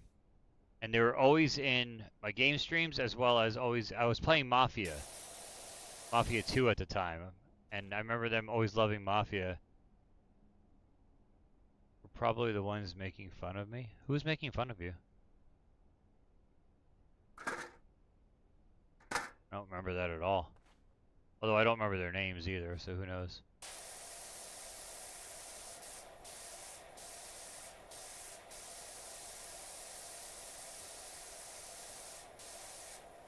God, I wish I could remember. Is there a way to like look at a follower list on a certain channel? There were two mocking me? Really? I seriously don't remember that at all. Sure it wasn't me? No, I don't remember at all who. I don't remember anyone mocking you, but again, I don't remember their name. There was two guys. They were friends. They came in. They were playing. When I was playing Mafia 2, is I think when they found my channel. They followed. I want to say they subscribed. Maybe.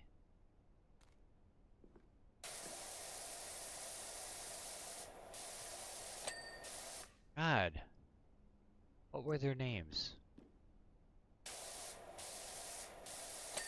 Jason, is there a way you could go on the Ink and Drums Twitch page and see what the like?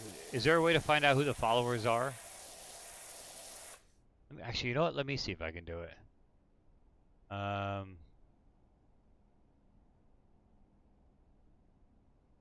I'll remember it when I see it. I know for a fact they followed.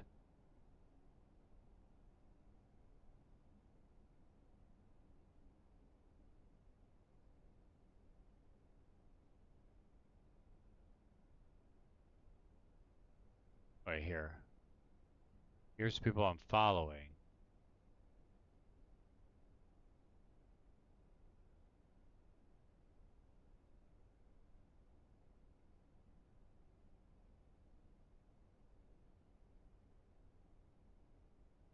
But they were definitely on the Ink and Drums channel for sure. These are just all live channels. That's not what I want at all.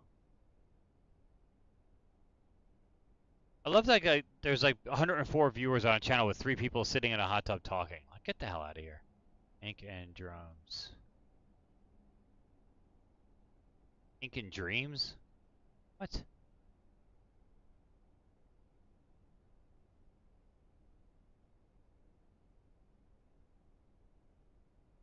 Wait, vey. Is my channel even live anymore? Maybe not.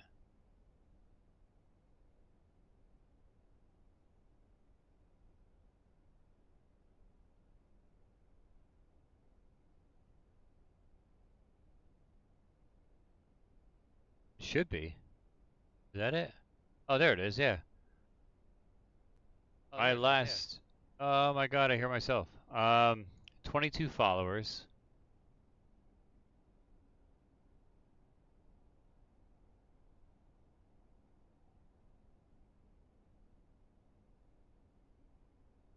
My last video was 6 years ago. Oh my god, I can't believe it's been that long.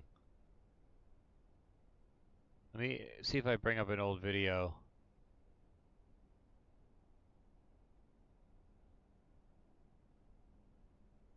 Oh my god, it's not working. Hold on. Network error. Sweet. God. Last live 6 years ago. That's crazy. God. Let me go back to AC Card Shark.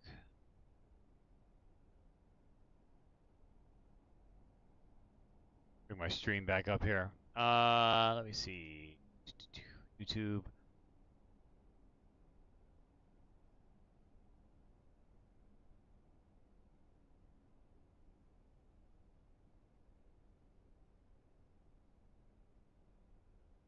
Alright, Ink and Drums.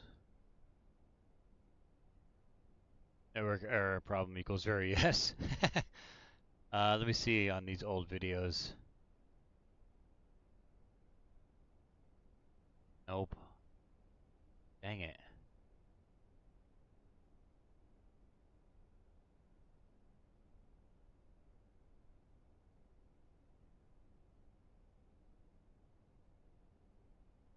I was hoping it would be like on that little top bar that I used to have with the followers.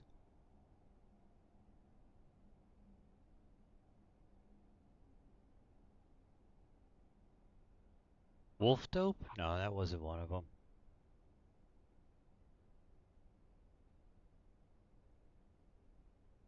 Oh my gosh.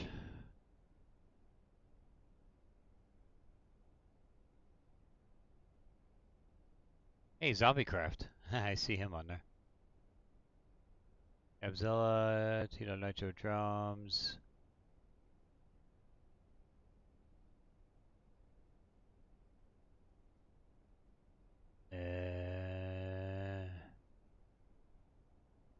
Yeah, I don't see him on here. Damn it. Wish I could remember.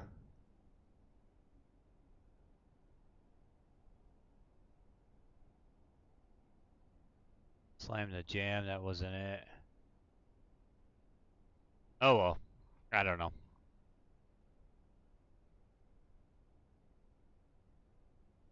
But yeah, that was the guy who view botted me. I can't find his name on here. Oh, Chelsea. That was one of them. Chelsea FC 536 and Ghost and Tommy. Those are the two right there. That was them. Ghost and Tommy and Chelsea FC 536. 100%. That was the two. They were the friends who were hanging out together like on stream all the time. Anyway, all right, I gotta get going, guys. It is almost 2:30 in the morning. Let me hit a manual save on this. Ink and Drums. Ink as in like in a pen, ink, and drums. As in tattoos and music. All right, save is good. Oop, not power. Main menu. All right, guys. I'll see ya. Let me roll some credits. Let me get some Mega Man in this piece. And say thank you very much, guys. I appreciate you guys being here. All 38 maxed out at 40 tonight, which is awesome. Thank you guys. Again, if you're new, please click the thumbs up. Please click the subscribe button on YouTube. Make sure you hit that follow on Twitch if you're new over there. Make sure your notification bells, whatever platform you're on, are turned on so you know when I go live. I will be back on Thursday evening for some more something. I don't know yet. I haven't figured it out. But we'll be playing something Thursday night, probably around the same time. That's going to wrap it up, guys. Thank you, guys, everybody, for being here. I appreciate you. Have a great night, guys. Till then, AC Card Shark. Take care.